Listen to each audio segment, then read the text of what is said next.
Good morning. Today's session is the personal matters.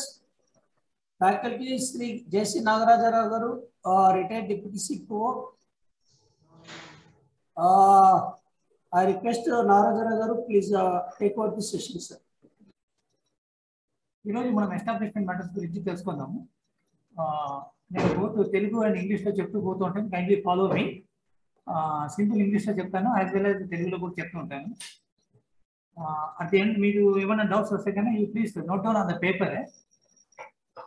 Just before closing of this class నేను మరి మిమ్మల్ని అడుగుతాను. నేను if you have any doubts please ask me, I will clarify to you. So ఈరోజు class వచ్చేసి establishment rules. Establishment rules అంటే establishment rules అంటే మన పర్సనల్ డిపార్ట్మెంట్లో చేసే work. What is the work personal department does, ఏమేమి వర్క్ దాని గురించి తెలుసుకోవడం అన్నమాట. Because you're in account department, you're connected to each and every department, commercial, operating, mechanical, electrical. Similarly, you are connected to personal department also. So you people should know what is the work going on in the personal department, what work they do. That is called establishment department. ఇది మీకు group D to group C ఉన్నారు కాబట్టి మీకు simple form లో ఎంత కావాలో అంత మాత్రమే చెప్తాను. ఎక్కువగా చెప్తే మీకు కన్ఫ్యూజ్ అయిపోతారు. మీరు ఫండమెంటల్స్ ఏమేమి అవసరం ఉందో దట్ ఓన్లీ అది తెలుస్తుంది. మీరు జస్ట్ సింపుల్ గా ఫాలో అవుతూ పోతా ఉంటుంది, సింపుల్ గా అండర్స్టాండ్ అయిపోతుంది మీకు. Because you're already worked in group D, now you have come to group C కాబట్టి ఈజీగా యూ కెన్ అండర్స్టాండ్ అన్నమాట. సో పర్సనల్ మ్యాటర్స్ అంటే మనకి మెయిన్గా recruitment, pay and allowances, seniority of the employees, promotions, transfers, punishments, working hours and period of rest, retirement, pension, వేరే benefits, leave rules, pass and PTO rules, employees welfare, industrial relations. ఇవి మెయిన్గా deal చేసే subjects అన్నమాట personal department. మెయిన్గా ఇవి deal చేస్తారు అన్నమాట. So recruitment, ఏమి recruitment? So you know very well, man power is very very important. Just machine is not required. మిషన్తో మాత్రం ఏం చేయలేము. we need persons to maintain that machine and operate that machine. So for that, manpower is very much required. How this manpower will come to the railways? Where from we get the manpower? Manpower and employees and officers. We have to bring them to the railway service. How we can bring them to the railway service? Where from we can bring them to the railway service? Normal recruitment అంటే ఏమవుతుంది? Open market నుంచి candidates ని select చేసి training ఇచ్చి then we will place them in the working post. So we have to take the candidates from the market, open market, and we have to train, we have to select them, we have to give them training, and afterward we have to place them in the working post. So this work who will do in railways law? So that work will be done by the personal department. It is the duty of the personal department. So what they do? First of all, we create a post. Post will end the person lead. Post untene we can post the person. Suppose మన ఆఫీస్లో ఒక Clark కావాల్సి వచ్చింది. So మొదట మనకి post create కావాలి. ఆ తర్వాత ఆ పోస్ట్లో కూర్చొని పనిచేయడానికి we have to recruit a person అన్నమాట. So there are two things, creation of post and recruiting the person. These two things have to be done by the done in the personal department. నార్మల్గా ఏమవుతుంది, for example ఒక operating department ఉంది. వాళ్ళకు ఒక 5 మంది station మాస్టర్లు కావాలి. కొత్త స్టేషన్స్ వచ్చాయి, new stations have come. They want 5 station masters to work in that particular station. They cannot adjust from other stations. వేరే స్టేషన్ నుంచి అడ్జస్ట్ చేయడానికి వీలు కాలేదు, ఎందుకంటే అక్కడ వర్క్ ఉంది, అక్కడ స్టేషన్ మాస్టర్స్ అయిపోయారు. ఇది కొత్త స్టేషన్ వచ్చింది కాబట్టి కొత్త స్టేషన్ మాస్టర్స్ కావాలి. So requirement is there. The operating department will send the requirement to the personal department for creation of the post. The creation of the post అంటే it is linked to the payment of pay and allowances. Salary ఇవ్వాలి. ఎవరినైనా recruit చేసాం ఆ పోస్ట్లో అంటే we have to pay the salary as well as allowances to them. So budget కావాలి. మొట్టమొదట మనకి budget is required. So to create the post we need a budget. Money కావాలి. Every month we have to pay the salary to the person who is working in that post. So that's why yearly ఎంత ఖర్చు అవుతుంది ఆ post create చేస్తే. How much amount we require, అంత amount మనకు ఉందా లేదా, బడ్జెట్ ఉందా లేదా చూసుకొనేసి then will create the post by following the prescribed procedure. ఒక ప్రొసీజర్ ఉంటుంది దానికి, ఆ ప్రొసీజర్ ప్రకారం దానికి సంబంధించిన ఫైల్స్, నోటీస్, లెటర్స్, మెమోరాండం అన్నీ కూడా పర్సనల్ బ్యాంక్లోనే డీల్ అవుతాయి. సో ఎప్పుడైతే మాకు ఇంతమంది మనుషులు కావాలి అన్నప్పుడు, ఇన్ని పోస్టులు కావాలి అన్నప్పుడు, సో ఆ పోస్టుని క్రియేట్ చేయాల్సిన duty personal department. Personal department ఎలా చేస్తుందంటే in coordination with both departmental officer as well as personal accounts department. Because department officer requirement is there, so he will ask the post. Similarly, budget will be given by the accounts department. So that's why in coordination with the branch officer as well as accounts officer, personal department will process this and they will create the post with the approval of the competent authority. So that is creation of post.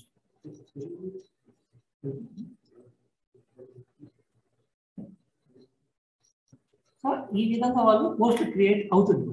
మొదట post create అయిన తర్వాత ఇప్పుడు ఆ పోస్టులో పనిచేయడానికి మనము స్టాఫ్ని recruit చేయాలి. ఆ రిక్రూట్ చేయడానికి మనకి మన సిస్టంలో, మన ఇండియన్ రైల్వే సిస్టంలో మనకి ఏజెన్సీస్ ఉన్నాయి, రిక్రూట్మెంట్ ఏజెన్సీస్ ఉన్నాయి. మనకి రిక్రూట్మెంట్ ఏజెన్సీస్ ఏమంటే ఒకటి union public service commission, union public service commission, రెండవది RRB and RRC, railway recruitment board and railway recruitment cell.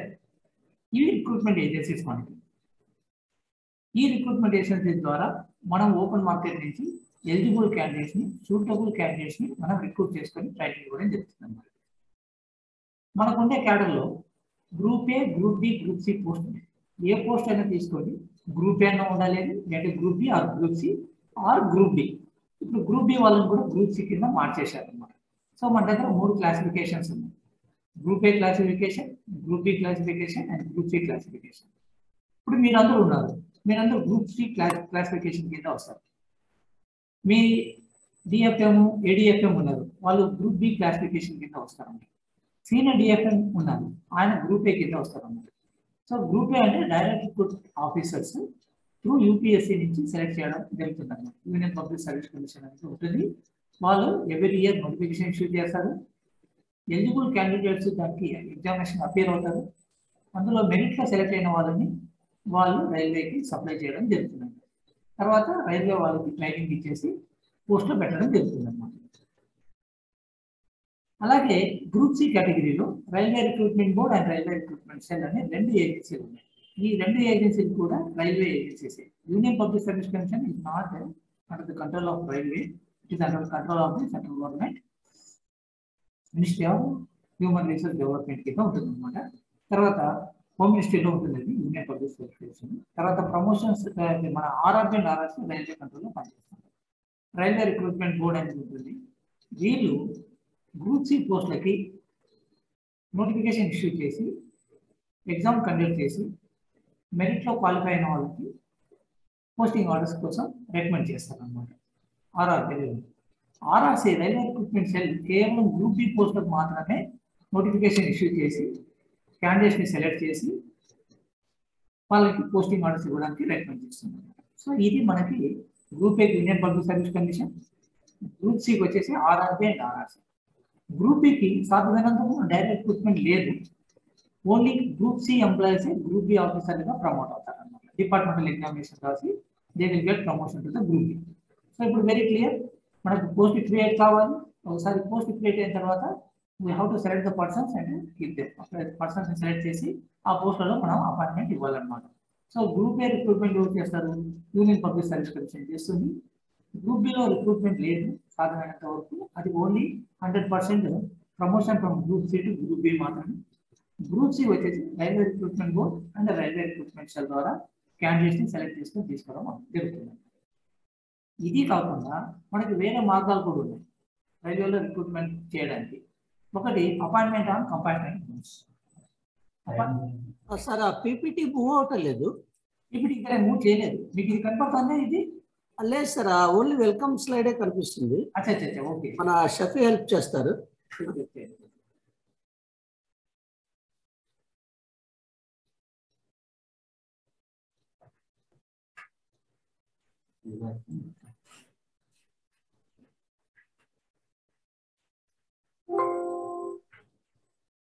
Yes, moving.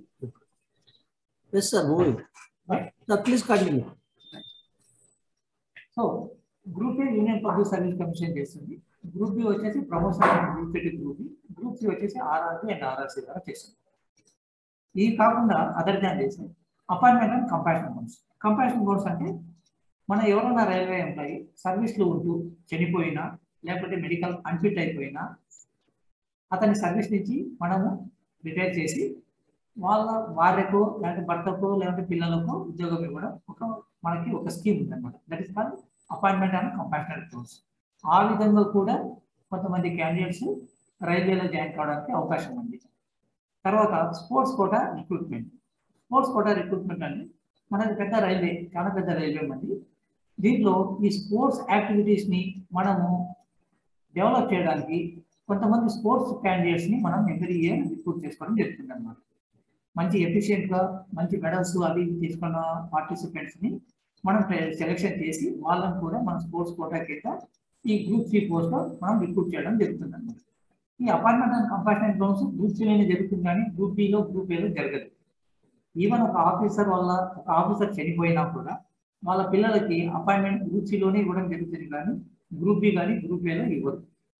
అలాగే స్పోర్ట్స్ కోటాలో రిక్రూట్మెంట్ గ్రూప్ సిలోనే జరుగుతుంది కానీ గ్రూప్ బి గ్రూప్ ఏలో జరగదు అనమాట.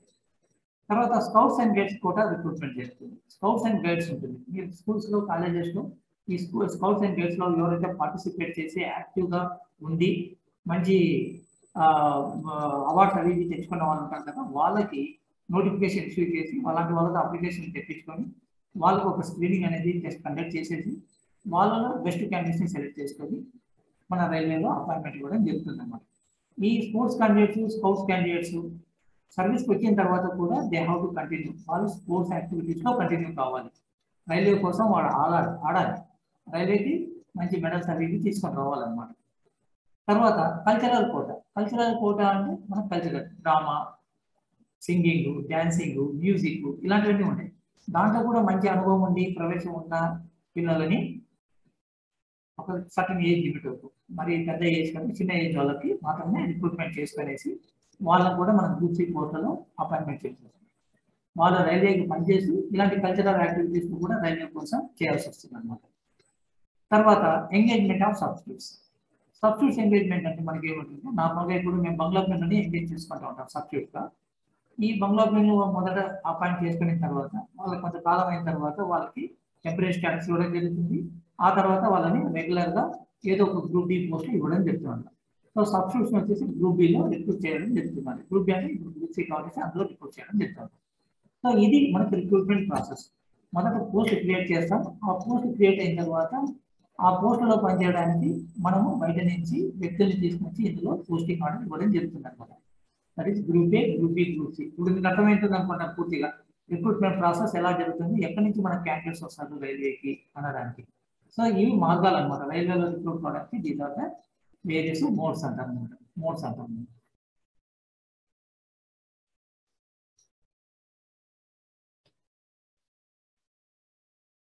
Next pay and allowances.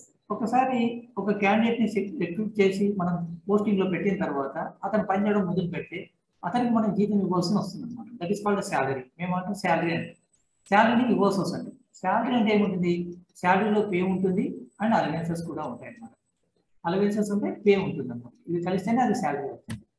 So మనకి salary ఇవ్వాలంటే మొదట ఎవరు ఏ గ్రేడ్లో ఉన్నారు, హైయర్ గ్రేడ్లో ఎవరు ఉన్నారు, లోయర్ గ్రేడ్లో ఎవరు ఉన్నారు అని తెలుసుకోవడానికి మనకి ఏమన్నారంటే మనకి 17 లెవెల్స్ ఉన్నాయి. మనకి 17 రైల్వేలో 17 లెవెల్స్ ఉన్నాయి అనమాట. Level 1, level 2, level 3, level 4, level 5, level 6 లాగా 17 లెవెల్స్ ఆర్ దేర్ అన్నమాట. ఈ లెవెల్ 1 నుంచి లెవెల్ 7 ఉన్న వాళ్ళకి గ్రూప్ సి ఎంప్లాయీస్ అంటాం. లెవెల్ 1 నుంచి లెవెల్ 7లో ఉన్న వాళ్ళకి గ్రూప్ సి ఎంప్లాయీస్ అంటారు. సో ఇప్పుడు మీరు లెవెల్ 1లో అపాయింట్ అయితే లేకపోతే ప్రమోషన్ వచ్చిందంటే లెవెల్ 2కి వెళ్తారు. ఆ తర్వాత ప్రమోషన్ వచ్చిందంటే లెవెల్ 3కి వెళ్తారు. ఆ తర్వాత ప్రమోషన్ అంటే లెవెల్ 4కి వెళ్తారు. ఆ విధంగా లెవెల్ 7 వరకు మనకి గ్రూప్ సిలో పోస్ట్ ఉంటుంది. లెవెల్ 8 వచ్చేసి గ్రూప్ బి పోస్ట్ ఉంటుంది జనరల్గా. లెవెల్ 8 వచ్చేసి గ్రూప్ బి పోస్ట్ ఉంటుంది. లెవెల్ 9 నుంచి 17 వరకు గ్రూప్ ఏ పోస్ట్ కింద మనం పెట్టుకుంటాం ఇన్ జనరల్. లెవెల్ 9 నుంచి 17 వరకు group A post. General manager గారు ఉన్నారు, ఆయన లెవెల్ 17లో ఉంటారు అన్నమాట. ఈ విధంగా అన్నమాట. సో ఒక లెవెల్ నుంచి ఇంకో లెవెల్కి వెళ్ళాలంటే ప్రమోషన్లో వెళ్ళాల్సి వస్తుంది అనమాట. సో ఈ లెవెల్లో ఏముంటుంది, ఈ లెవెల్లో ఏముంటుందంటే మనకి 7th పే కమిషన్లో పే మ్యాట్రిక్స్ అనేది ఇవ్వడం జరిగింది. 7th పే కమిషన్ ఏంది? పే కమిషన్ అంటే ప్రతి సంవత్సరంలో ఒకసారి ఎంప్లాయీస్ శాలరీస్ని, సెంట్రల్ గవర్నమెంట్ ఎంప్లాయీస్ శాలరీస్ని మార్చడానికి, రివైజ్ చేయడానికి ఒక కమిషన్ని సెంట్రల్ గవర్నమెంట్ అపాయింట్ చేస్తుంది. ఆ కమిషన్ అంటే ఏమంటే ఆ కమిషన్కి ఒక చైర్మన్ ఉంటాడు.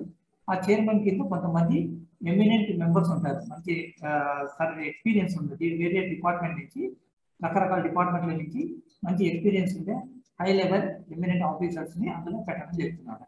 ఈ కమిటీ ఏం చేస్తుందంటే ఇప్పుడు ఉండే ప్రెజెంట్ శాలరీస్ ఎలా ఉన్నాయి, ఏ విధంగా మార్చమని ఎంప్లాయీస్ అడుగుతున్నారు, ఎంతవరకు మార్చడానికి అవకాశం ఉంది, అవన్నీ స్టడీ చేసి వాళ్ళు ఒక రిపోర్ట్ని సెంట్రల్ గవర్నమెంట్ ఇవ్వడం జరుగుతుంది అనమాట. ఆ పే కమిషన్ రిపోర్ట్ అంటాం. మనం ఏమంటాం? పే కమిషన్ రిపోర్ట్ అంటాం. ఆ రిపోర్ట్లో ఇచ్చిన రికమెండేషన్స్ ప్రకారం సెంట్రల్ గవర్నమెంట్ వాటిని కొన్నింటిని ఒప్పుకొని, కొన్నింటిని ఒప్పుకోకుండా, కొన్నింటిని మారుస్తూ ఒక డెసిజన్ తీసుకునేసి దాన్ని ఇంప్లిమెంట్ చేస్తుంది అనమాట. That is called implementation of the pay commission report అంటాం అనమాట. సో అన్ని ఇన్ టోటల్ యాక్సెప్ట్ చేయాల్సిన అవసరం లేదు. కొన్ని యాక్సెప్ట్ చేయొచ్చు, కొన్ని యాక్సెప్ట్ చేయకుండా పోవచ్చు రికమెండేషన్స్ని, కొన్నింటిని మాడిఫికేషన్ చేస్తూ యాక్సెప్ట్ చేయొచ్చు. ఈ విధంగా ఉంది. ఆ విధంగా ఈ 7th పే కమిషన్ ఇప్పుడు మనకి ఇది 7వ పే కమిషన్ నడుస్తూ ఉన్నాం. మనకి ఇప్పుడు మొన్ననే 2016లో 7th పే కమిషన్ కొత్త పే స్కేల్స్ మనకు వచ్చాయి. దాని ప్రకారం ఉంది. 2016 అయిన తర్వాత 2026లో మరి కొత్తది వస్తుంది అనమాట. ఇంకో పే కమిషన్ రావడానికి అవకాశం ఉంది అనమాట. 8th పే కమిషన్ రావడానికి అవకాశం ఉంది ఒకవేళ పే కమిషన్ ఉంటే. సో ఈ pay commission 7th pay commission recommendation ప్రకారం ఏం చెప్తారంటే పే మ్యాట్రిక్స్ అన్నారు. పే మ్యాట్రిక్స్ అంటే లెవెల్స్ ఉంటాయి. ప్రతి ఒక్క లెవెల్ కింద సెల్స్ ఉంటాయి. సిఈఎల్ఎల్ సెల్స్ అన్నమాట. మీరు పే మ్యాట్రిక్స్ స్టేట్మెంట్ చూశారంటే మీకు తెలుస్తుంది. లెవెల్స్ ఉంటాయి, కింద సెల్స్ ఉంటాయి. అది ఏం పెద్ద కష్టం కాదు. లెవెల్ 1లో ఉన్న అతని కింద కొన్ని సెల్స్ ఉంటాయి అనమాట. సెల్ అంటే ఏమి? ఇనిషియల్గా ఒక పే ఫిక్స్ చేయడం జరుగుతుంది. ఇనిషియల్గా అపాయింట్ అయినప్పుడు ఒక పే. ఒక సంవత్సరం కాలం పాటు పనిచేసిన తర్వాత రెండో సెల్కి అతను మూవ్ అవుతాడు అనమాట. సో ఒక ఇంక్రిమెంట్ వస్తుంది.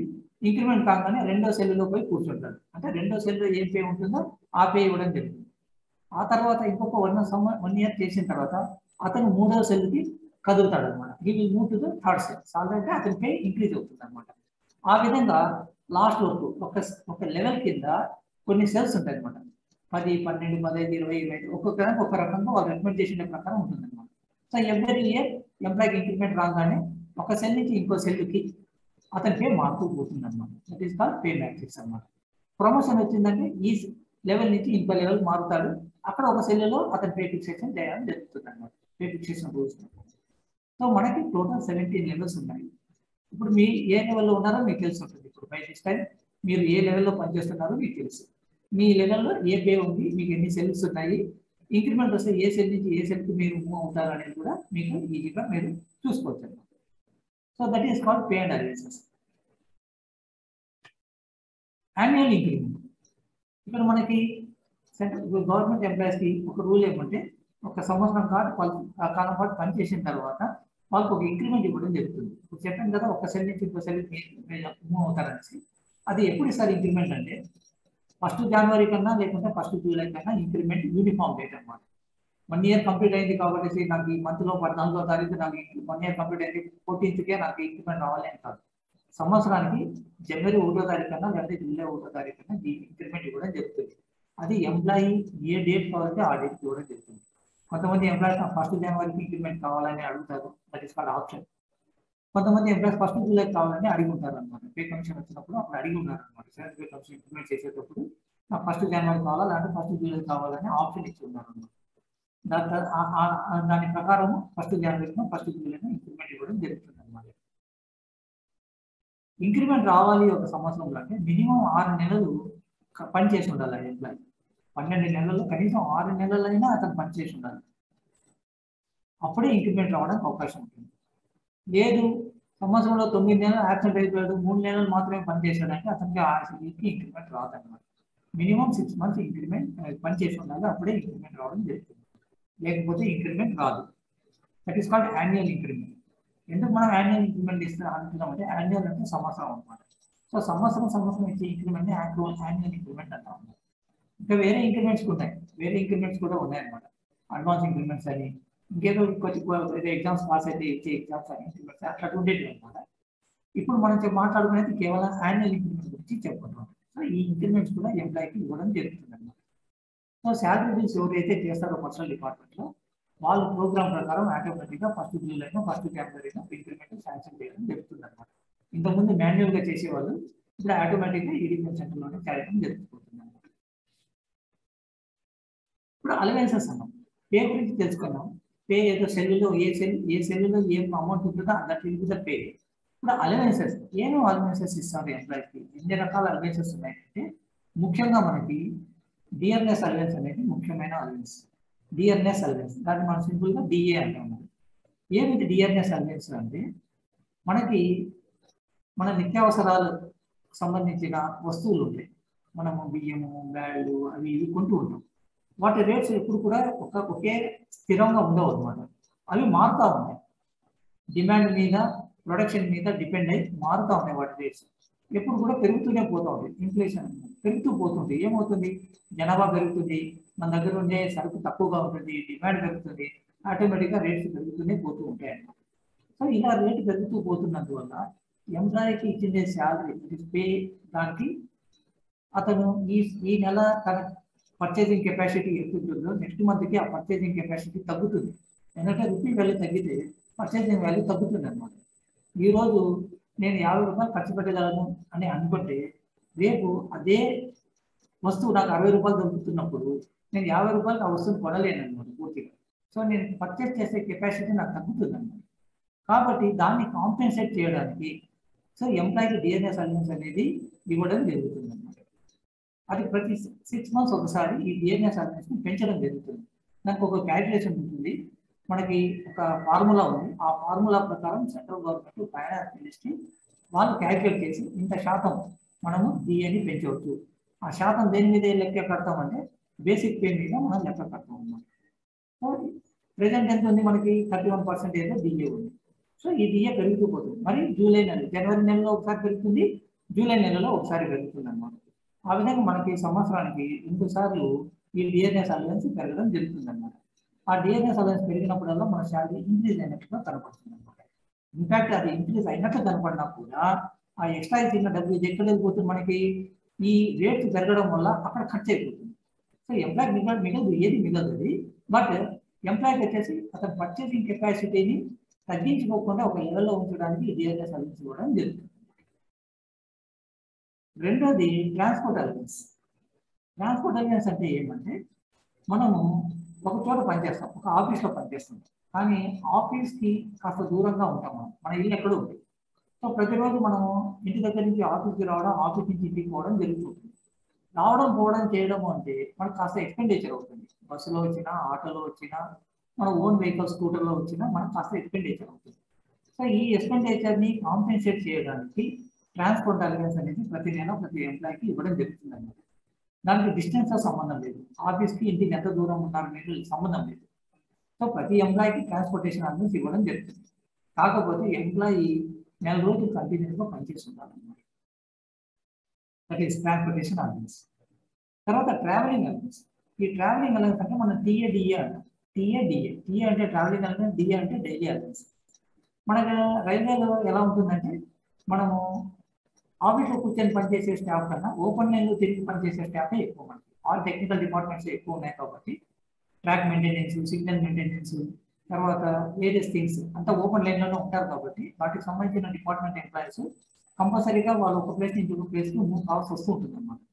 సో వాళ్ళ కోసం ట్రావెలింగ్ అలవెన్స్ ఇవ్వడం జరుగుతుంది అన్నమాట. ఆ ట్రావెలింగ్ అలవెన్స్ ఎలా ఇస్తామంటే ట్రైన్లో ట్రావెల్ చేసేటట్లుంటే డ్యూటీ పాస్ ఇస్తాం. సో డ్యూటీ పాస్ ఇవ్వడం వల్ల వాళ్ళు టికెట్ పర్చేస్ చేయాల్సిన అవసరం లేదు, because they are travelling on duty కాబట్టి. సో డ్యూటీ పాస్ మీద ట్రావెల్ చేస్తారు. కాకపోతే ఆ ఊరికి వెళ్ళిన తర్వాత అక్కడ అతను కొన్ని ఖర్చులు ఉంటాయి, టీ, కాఫీ, భోజనము అవి ఏవో ఖర్చులు ఉంటాయి అతనికి. తిరిగి మరి హెడ్ క్వార్టర్స్కి వెళ్ళి రావడానికి వచ్చేంత వరకు అతను ఖర్చులు ఉంటాయి. ఆ ఖర్చుని కాంపెన్సేట్ చేయడానికి కొద్దిగా అమౌంట్ ఇవ్వడం జరుగుతుంది. That is for travelling allowance for daily allowance. Suppose train service లేదు, ఎక్కడ బై రోడ్డుకు వెళ్ళాలి. సో బై రోడ్ వెళ్ళాలంటే ఆయన బస్సు వేసుకొని వెళ్తాడు, బస్సులో వెళ్తాడు. బస్సులో వెళ్తే బస్సు టికెట్ ఉంటుంది, ఆ బస్సు టికెట్ కూడా రియంబర్స్మెంట్ ఎంత పే చేసినా దానికి రియంబర్స్మెంట్ ఇవ్వడం జరుగుతుంది. So travelling allowance as well as daily allowance అనేది ఎంప్లాయీస్ ఎవరైతే బయటికి వెళ్తారో ఆ డ్యూటీ మీద వాళ్ళకి ఇవ్వడం జరుగుతుంది. తర్వాత కన్వీనియన్స్ అలవెన్స్ ఉంటుంది అనమాట. ఈ కన్వీనియన్స్ అలవెన్స్ వచ్చేసి డాక్టర్స్కి ఇవ్వడం జరుగుతుంది. సమ్ టైమ్స్ ఏమవుతుందంటే డాక్టర్లు ఏం చేస్తారంటే రైల్వే డాక్టర్లు పేషెంట్ హాస్పిటల్ రాని పరిస్థితిలో ఉంటే వాళ్ళ ఇంటి దగ్గరికి వెళ్ళి ట్రీట్మెంట్ ఇవ్వడం జరుగుతుంది. అలా వెళ్ళి రావడానికి వాళ్ళకి కాస్త ఎక్స్పెండిచర్ అవుతుంది. దానికి వాళ్ళకి డాక్టర్స్కి కన్వీనియన్స్ అలవెన్స్ ఇస్తారు. సిమిలర్గా అదర్ ఎంప్లాయీస్ కూడా, సపోజ్ మీరు ఇప్పుడు హెడ్ క్వార్టర్ ఆఫీస్లో పనిచేస్తున్నారు, మిమ్మల్ని ఎక్కడికో, నేను సికింద్రాబాద్ గురించి మాట్లాడుతున్నాను, హెడ్ క్వార్టర్స్ రైల్వేలో పనిచేస్తున్నాను, మీకు ఎక్కడో కాచిగూడ దగ్గరనో లేకపోతే ఆఫీస్ దగ్గరనో మీకు ఏదో పని ఉంటుంది, ఆఫీస్ పని మీద పోయి రమ్మని మిమ్మల్ని పంపిస్తారన్నమాట. మీరేం చేస్తారు? బస్సులో వెళ్ళడమో లేకపోతే ఆటోలో వెళ్ళడమో చేస్తారు. సో ఆ విధంగా పోయి ఆ పని చేసుకొని రావడానికి మీకు కొంచెం అలవెన్స్ ఇస్తారు. That is called convenience allowance. అంటే వితిన్ ద సిటీలో తిరగడానికి within the radius of 8 kilometres, ఒక 8 కిలోమీటర్ల పరిధి లోపల తిరగడానికి ఇచ్చే అలవెన్స్ కన్వీనియన్స్ అలవెన్స్. అదే 8 కిలోమీటర్ల దూరంగా వెళ్ళి మీరు పని చేసుకుని వచ్చారనుకోండి, అప్పుడు మీకు డైలీ అలవెన్స్ అంటే టీఏడిఏ వస్తుంది అన్నమాట. వితిన్ 8 కిలోమీటర్స్ లోపలే తిరిగారంటే మనకి కన్వీనియన్స్ వస్తుంది, అక్కడ టీఏడిఏ రాదు. తర్వాత house rent allowance. House rent allowance అంటే ఎవరికైతే మనం గవర్నమెంట్ అకామిడేషన్ ఇవ్వమో ఎంప్లాయీస్కి, అంటే రైల్వే క్వార్టర్స్ ఇవ్వమో, అలాంటి వాళ్ళు ప్రైవేట్ హౌస్లో ఉంటున్నారు కాబట్టి వాళ్ళకి హౌస్ రెంట్ అలవెన్స్ ఇవ్వడం జరుగుతుంది అన్నమాట. ఈ అలవెన్స్ వాళ్ళకి పూర్తిగా ఎంత రెంట్ పే చేసినా అంత ఇవ్వరు, వాళ్ళకి వాళ్ళ బేసిక్ పే మీద ఇంత పర్సంటేజ్ అని క్యాల్కులేట్ చేసి ఆ హౌస్ రెంట్ అలవెన్స్ ఇవ్వడం జరుగుతుంది అనమాట. ఈ హౌస్ రెంట్ అలవెన్స్ క్వార్టర్స్లో ఉన్న వాళ్ళకి ఇవ్వరు అనమాట. ఎవరైతే రైల్వే క్వార్టర్స్ అలాగే ఉంటుందో, రైల్వే క్వార్టర్స్లో ఉంటుంటారో వాళ్ళకి హౌస్ రెంట్ అలవెన్స్ రాదు. ఎవరైతే రైల్వే క్వార్టర్స్ అలాట్ అయి ఉంటుందో అలాంటి వాళ్ళకి, ప్రైవేట్గా ఉన్న వాళ్ళకి హౌస్ రెంట్ అలవెన్స్ వస్తుంది.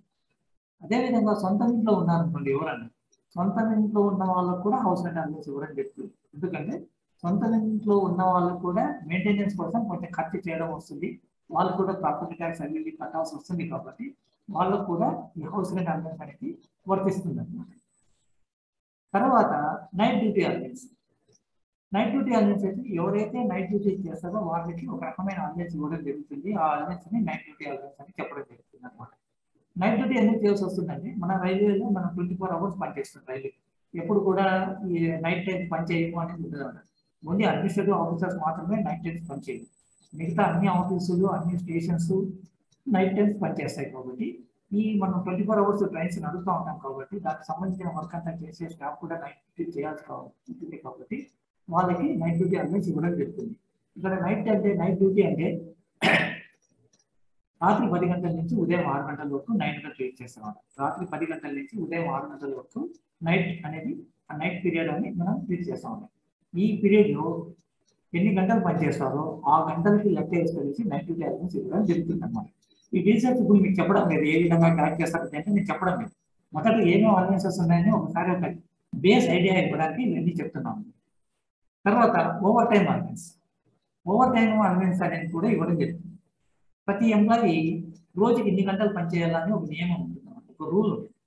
ఈ డిపార్ట్మెంట్లో ఈ కేటగిరీ ఎంప్లాయీ రోజుకి ఇన్ని గంటలు పనిచేయాలి, వారానికి ఇన్ని గంటలు పనిచేయాలి. కొన్ని సందర్భాల్లో 15 రోజులకి, అంటే ఒక పక్షానికి ఫోర్ట్ నైట్ అంటాం అన్నమాట, ఒక పక్షానికి ఇన్ని రోజులు పనిచేయాలి ఉంటుంది అనమాట. దానికి మించి వాళ్ళు ఎక్కువ గంటలు పనిచేయాల్సి వస్తే, ఏదైనా రీజన్ వల్ల ఎమర్జెన్సీ వచ్చింది, ట్రైన్ డిరైల్మెంట్ అయింది, ట్రైన్ యాక్సిడెంట్ అయింది, ఇంకేదైనా అడిషనల్ స్పెషల్ వర్క్ పెంచుకుంటుంది, అలాంటి సందర్భాల్లో వాళ్ళు పరిమిత గంటల కన్నా ఎక్కువగా పనిచేయాల్సి వస్తుందన్నమాట.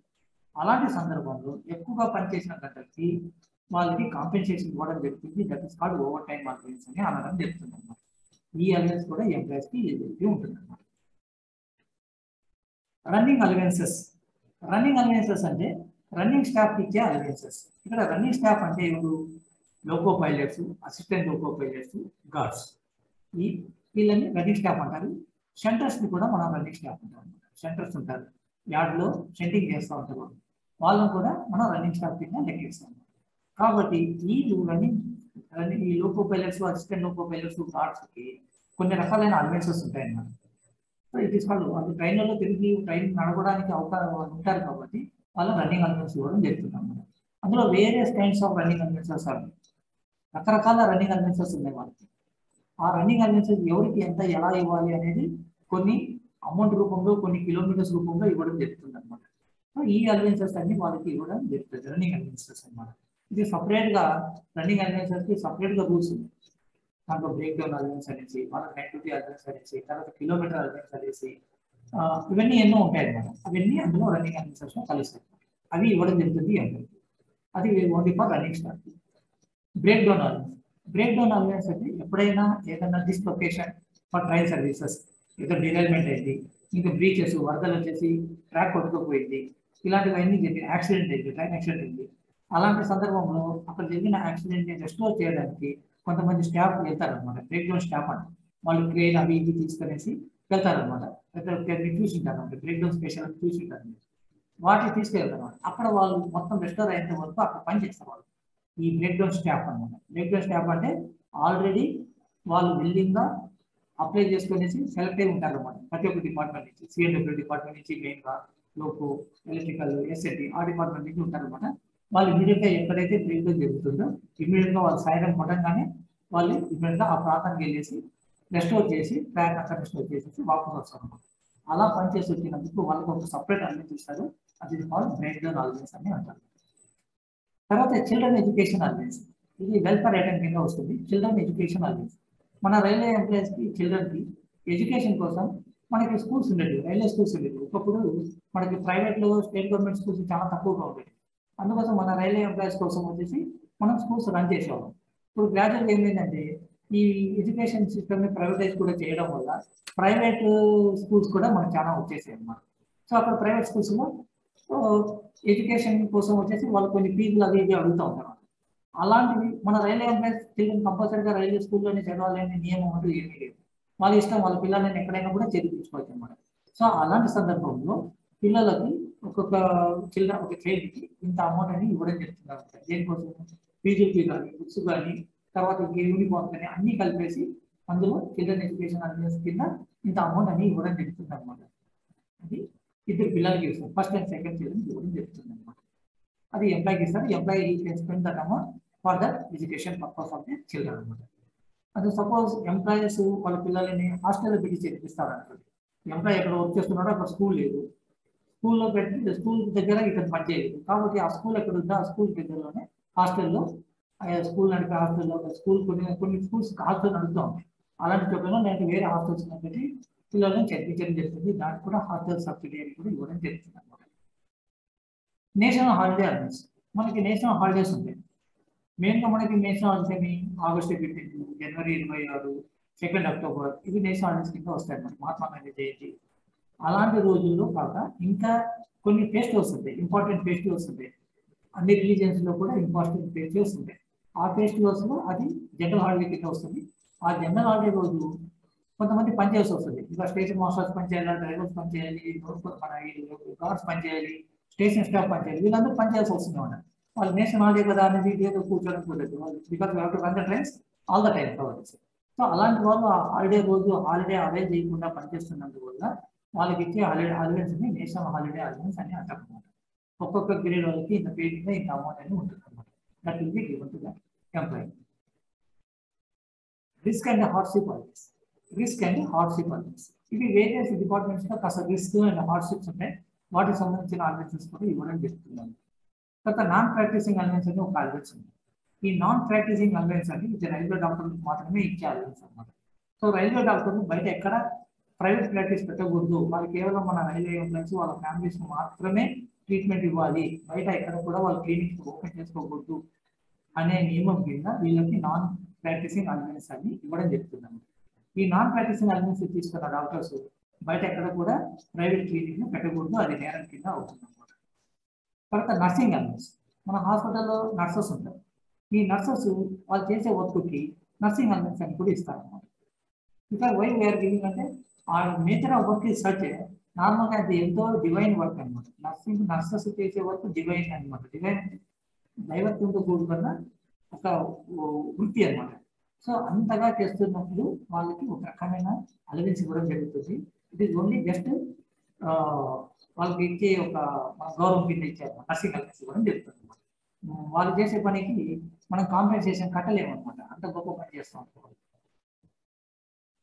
తర్వాత డ్రెస్ అలవెన్స్. డ్రెస్ అలవెన్స్ అంటే మనకి ఇంతకుముందు యూనిఫామ్ అలవెన్స్ అని చెప్పేవాళ్ళు. యూనిఫామ్స్ మనకి ప్రతి ఒక్క ఎంప్లాయీ ఓపెన్ లైన్లో పనిచేసే వాళ్ళకి ఒక రకమైన యూనిఫామ్స్ చూసి ఆ యూనిఫామ్ కలర్ చూడంగానే మనం అనుకుంటే పలానా డిపార్ట్మెంట్ ఎంప్లాయీ అని చెప్పగలం ఈజీగా. ఆ విధంగా యూనిఫామ్స్ వాళ్ళ యూనిఫామ్ మెయింటైన్ చేసుకోవడానికి కాస్త అలవెన్స్ ఇవ్వడం జరుగుతుంది. That is called dress allowance అన్నమాట. తర్వాత fixed medical allowance to the pensioners. ఇంకో రకమైన అలవెన్స్ ఏంటంటే రిటైర్ అయిన తర్వాత ఎంప్లాయీస్కి వాళ్ళు ఎక్కడో పోయి సెటిల్ అయిపోతారు, రైల్వే హాస్పిటల్ దగ్గరలో ఉంటారు. అలా టైంలో వాళ్ళు ఎక్కడో ప్రైవేట్ హాస్పిటల్లో ఎక్కడో ట్రీట్మెంట్ తీసుకోవాల్సి వస్తుంది, ఓపీడీ అంటే అవుట్ పేషెంట్గా. సో దాన్ని కాంపెన్సేట్ చేయడానికి వాళ్ళకి ఫిక్స్డ్ మెడికల్ అలవెన్స్ అనేది ఇవ్వడం జరుగుతుంది. వాళ్ళు ఏమంటే 2.5 కిలోమీటర్స్ దూరంగా ఉంటారు రైల్వే హాస్పిటల్కి, 2.5 కిలోమీటర్లు దానికి మించి దూరంగా ఉంటే అలాంటి వాళ్ళకి ఫిక్స్డ్ మెడికల్ అలవెన్స్ అనేది ఇవ్వడం జరుగుతుంది అన్నమాట. ఇది మనకి బిల్ సెక్షన్ లో చేసే వర్కుల్లో పే అండ్ అలవెన్సెస్. ఇంకా మీకు చాలా అలవెన్సెస్ ఉన్నాయి, వేరియస్ రకాలన్నీ అలవెన్సెస్ ఉన్నాయి. ఈ బిల్ సెక్షన్ లో పనిచేసే వాళ్ళు especially both personal department and account department వాళ్ళు వీటికి సంబంధించిన అలవెన్సెస్ సంబంధించిన రూల్స్ అనే రెడీగా రెగ్యులర్గా పెట్టుకుని ఉన్నారన్నమాట. ఏదైనా క్లైమ్ వచ్చిందంటే కరెక్ట్గా ఈ రూల్స్ ప్రకారమే ఈ అలవెన్స్ మనం పే చేస్తున్నామా లేదా అని చూడాల్సిన బాధ్యత both class working in personal and account department ఉన్నదన్నమాట. Okay, so that is it. Next seniority. So ఒకసారి ఎంప్లాయీ సర్వీస్కి వచ్చిన తర్వాత అతనికి ఒక సీనియారిటీ అనేది ఇవ్వడం జరుగుతుంది. పోయిన సంవత్సరంలో అపాయింట్ అయిన వాళ్ళకి, ఈ సంవత్సరంలో అపాయింట్ అయిన వాళ్ళకి, వచ్చే సంవత్సరంలో అపాయింట్ అయిన వాళ్ళకి సీనియారిటీలో నార్మల్గా మనం ఒక సీనియారిటీ పొజిషన్ ఇవ్వాలి. ముందు ఎవరు అపాయింట్ అవుతారో వాళ్ళు సీనియర్ అవుతారు, తర్వాత వాళ్ళు జూనియర్స్ అవుతారు అనమాట. సో ఈ సీనియారిటీ అనేది కంపల్సరీ మనం తయారు చేసి పెట్టుకోవాలి. ఎందుకు అంటే రేపు ప్రమోషన్ ఇవ్వాలి వాళ్ళకి అంటే ఈ సీనియారిటీ ప్రకారమే వాళ్ళకి ఇవ్వాల్సి వస్తుంది అనమాట. మనకి ఎవరితో ఇష్టం ఉంది వాటిని తీసుకుని ఇస్తాం ప్రమోషన్ అనడానికి కాదండి. Seniority is subject to promotion is subject to seniority and suitability. Seniority ఉండాలా, ఆ తర్వాత సూటబుల్ కూడా ఉండాలి ప్రమోషన్. అలాంటి వాళ్ళకి ప్రమోషన్ ఇవ్వడం జరుగుతుంది అనమాట. So seniority. సో మన ఆర్ఆర్బి నుంచి కానీ ఆర్ఆర్సీ నుంచి కానీ ఎవరైనా సెలెక్ట్ అయ్యి వస్తే వాళ్ళ ప్యానల్ పొజిషన్ ప్రకారం మనం సీనియారిటీ ఇవ్వడం జరుగుతుంది. జనరల్గా ప్యానల్ పొజిషన్ అంటే వాళ్ళు ఆర్ఆర్బిలో ఆర్ఆర్సీ ఎగ్జామినేషన్లో ఏ మెరిట్ తెచ్చుకున్నారో, మార్క్స్ ఏ రకంగా తెచ్చుకున్నారో దాన్ని బేస్ చేసుకుని సీనియారిటీ ఇవ్వడం జరుగుతుంది. కొన్ని కేటగిరీస్లో ట్రైనింగ్ ఉంటుంది అనమాట. వితౌట్ ట్రైనింగ్ కొన్ని కేటగిరీస్లో మనం పోస్టింగ్ ఇవ్వచ్చు, బట్ కొన్ని కేటగిరీస్ కంపల్సరీగా ట్రైనింగ్ ఇవ్వాల్సి వస్తుంది. For example assistant loco pilot ALP, training లేని అతను ఏఎల్పిగా పనిచేయలేదు. అలాగే స్టేషన్ మాస్టర్ కూడా ట్రైనింగ్ లేని పనిచేయలేదు. కమర్షియల్ క్లర్క్ ట్రైనింగ్ ఇవ్వండి, ఆయన పనిచేయలేదు. టికెట్ కలెక్టర్స్ వాళ్ళకి ట్రైనింగ్ కావాలి. జేఈ వాళ్ళకి ట్రైనింగ్ కావాలి. టెక్నీషియన్ గ్రేడ్ 3 వాళ్ళకి ట్రైనింగ్ కావాలి. సో ప్రతి డిపార్ట్మెంట్లో కొన్ని కేటగిరీస్కి ట్రైనింగ్ ఈజ్ మస్ట్ అన్నమాట. ఆ ట్రైనింగ్ ఎక్కడ ఇస్తాం మనము? మనకి డివిజనల్ ఆర్ జోనల్ ట్రైనింగ్ సెంటర్స్లో ట్రైనింగ్ ఇస్తూ ఉంటాం అనమాట. అక్కడ ట్రైనింగ్ వాళ్ళకి ఒక ఎంతో కొంతకాలం ఉంటుంది. కొన్ని పోస్టులను బట్టి అది ఒక 3 వీక్సా, 2 వీక్సా, 15 డేసా, ఆర్ 9 మంత్సా, 1 ఇయర్ అలా ఉంటుంది అనమాట. సో ఈ ట్రైనింగ్ అంతా అయిన తర్వాత ఒక ఎగ్జామ్ కండక్ట్ చేయడం జరుగుతుంది. ఆ ఎగ్జామ్లో వచ్చిన మార్కుల్ని బేస్ చేసుకొని వాళ్ళ ప్యానల్ పొజిషన్ తయారు చేస్తారు, వాళ్ళ సీనియారిటీ తయారు చేసి వస్తుంది అనమాట. ఎక్కడైతే ట్రైనింగ్ ఉంటుందో అక్కడ సీనియారిటీ వాళ్ళ ట్రైనింగ్లో తెచ్చుకున్న మార్కుల్ని బట్టి తయారు చేస్తారు అనమాట సీనియారిటీ లిస్ట్. అదే ట్రైనింగ్ లేదు, డైరెక్ట్గా అక్కడ సెలెక్ట్ కాగానే ఇక్కడ వచ్చి కూర్చున్నారు, ఆఫీస్ క్లార్క్ ఉన్నారు. ఆఫీస్ క్లార్క్ ఏం చేస్తాం మనము? అక్కడ సెలెక్ట్ కాగానే ఇక్కడ ఇచ్చేస్తాం. వాళ్ళకి సపరేట్ ట్రైనింగ్ అంటూ ఉండదు. At the end of training ఒక ఎగ్జామినేషన్ ఆ బేసిస్ మీద వాళ్ళ మార్కుల మీదనే సీనియారిటీ తయారు చేయాలని ఏమి ఉండదు అనమాట. సో అలాంటి వాళ్ళకి కేవలం ఆర్ఆర్బి ఆర్ఆర్సీ మీదనే మనము సీనియారిటీ తయారు చేసి వస్తుంది అనమాట. తర్వాత ఒక పోస్ట్ నుంచి ఇంకో పోస్ట్కి, ఒక గ్రేడ్ నుంచి ఇంకో గ్రేడ్కి ప్రమోషన్ వస్తుంది. ఒకసారి రైల్వేలో జాయిన్ అయిన తర్వాత కొన్ని సంవత్సరాలు పనిచేసిన తర్వాత హైయర్ గ్రేడ్లో వేకెన్సీ వస్తే సీనియారిటీ ప్రకారం సూటబిలిటీ చూసి ప్రమోషన్ ఇవ్వడం జరుగుతుంది. అక్కడ డిపార్ట్మెంటల్ సెలెక్షన్ ట్రేడ్ టెస్ట్ ఏదో చేయడం జరుగుతుంది. అలా సెలెక్ట్ అయిన వాళ్ళలో వాళ్ళ పొజిషన్ ఎలా చేస్తాము? లోయర్ గ్రేడ్లో ఏం సీనియారిటీ ఉందో హైయర్ గ్రేడ్ కూడా అదే సీనియారిటీ ఇవ్వడం జరుగుతుంది అనమాట. లోయర్ గ్రేడ్లో ఏ సీనియారిటీ ఉందో హైయర్ గ్రేడ్ కూడా అదే సీనియారిటీ మెయింటైన్ చేయడం జరుగుతుంది అనమాట. అది ఉంటుంది. కొన్ని ఎల్డీసీ జీడీసీ ఎగ్జామినేషన్స్ అంటే అది సపరేట్గా ఎల్డీసీ అంటే అదే డిపార్ట్మెంట్లో హైయర్ గ్రేడ్ లోయర్ గ్రేడ్ ఇద్దరిని కలిపి ఇంకా పెద్ద హైయర్ గ్రేడ్కి ఎగ్జామినేషన్ కండక్ట్ చేసి వాళ్ళని సెలెక్ట్ చేసి ప్రమోషన్ ఇవ్వడం జరుగుతుంది. అలాంటి సందర్భంలో దట్ ఇస్ కాల్డ్ ఎల్డీసీ. ఎల్డీసీలో ఆ ఎగ్జామినేషన్ తెచ్చుకున్న మార్క్స్ని బట్టి వాళ్ళకి సీనియారిటీ ఇవ్వడం జరుగుతుంది ప్రమోషన్ పోస్ట్. ఆ విధంగా సీనియారిటీ ఫిక్స్ అవుతుంది. ఈ సీనియారిటీ కూడా తయారు చేసుకోవడం చాలా ముఖ్యం. ఎందుకంటే ఎప్పుడైతే వేకెన్సీ వచ్చిందో ఇమ్మీడియట్గా మనం ఫిల్అప్ చేయాలి, దాన్ని వేకెన్సీగా పెట్టకూడదు, లేకపోతే వర్క్ దెబ్బతింటుంది అనమాట మనకి ఫీల్డ్లో. కాబట్టి సీనియారిటీ లిస్ట్ రెడీగా ఉండాలి. ఎప్పుడైతే వేకెన్సీ వస్తుందని తెలియగానే ఇమ్మీడియట్గా మనము సీనియర్ పర్సన్కి ప్రమోషన్ ఇవ్వడానికి మనం యాక్షన్ తీసుకొని ఇంటర్న్లో ప్రమోషన్ ఇవ్వాలన్నమాట. దానికి సీనియారిటీ లిస్ట్ కంపల్సరీగా మనం తయారు చేసుకొని ఇవ్వాలి. ప్రమోషన్స్ ఇంకా నెక్స్ట్ పర్సనల్ డిపార్ట్మెంట్లో చేయబోయే పని అంటే ప్రమోషన్స్ అన్నమాట.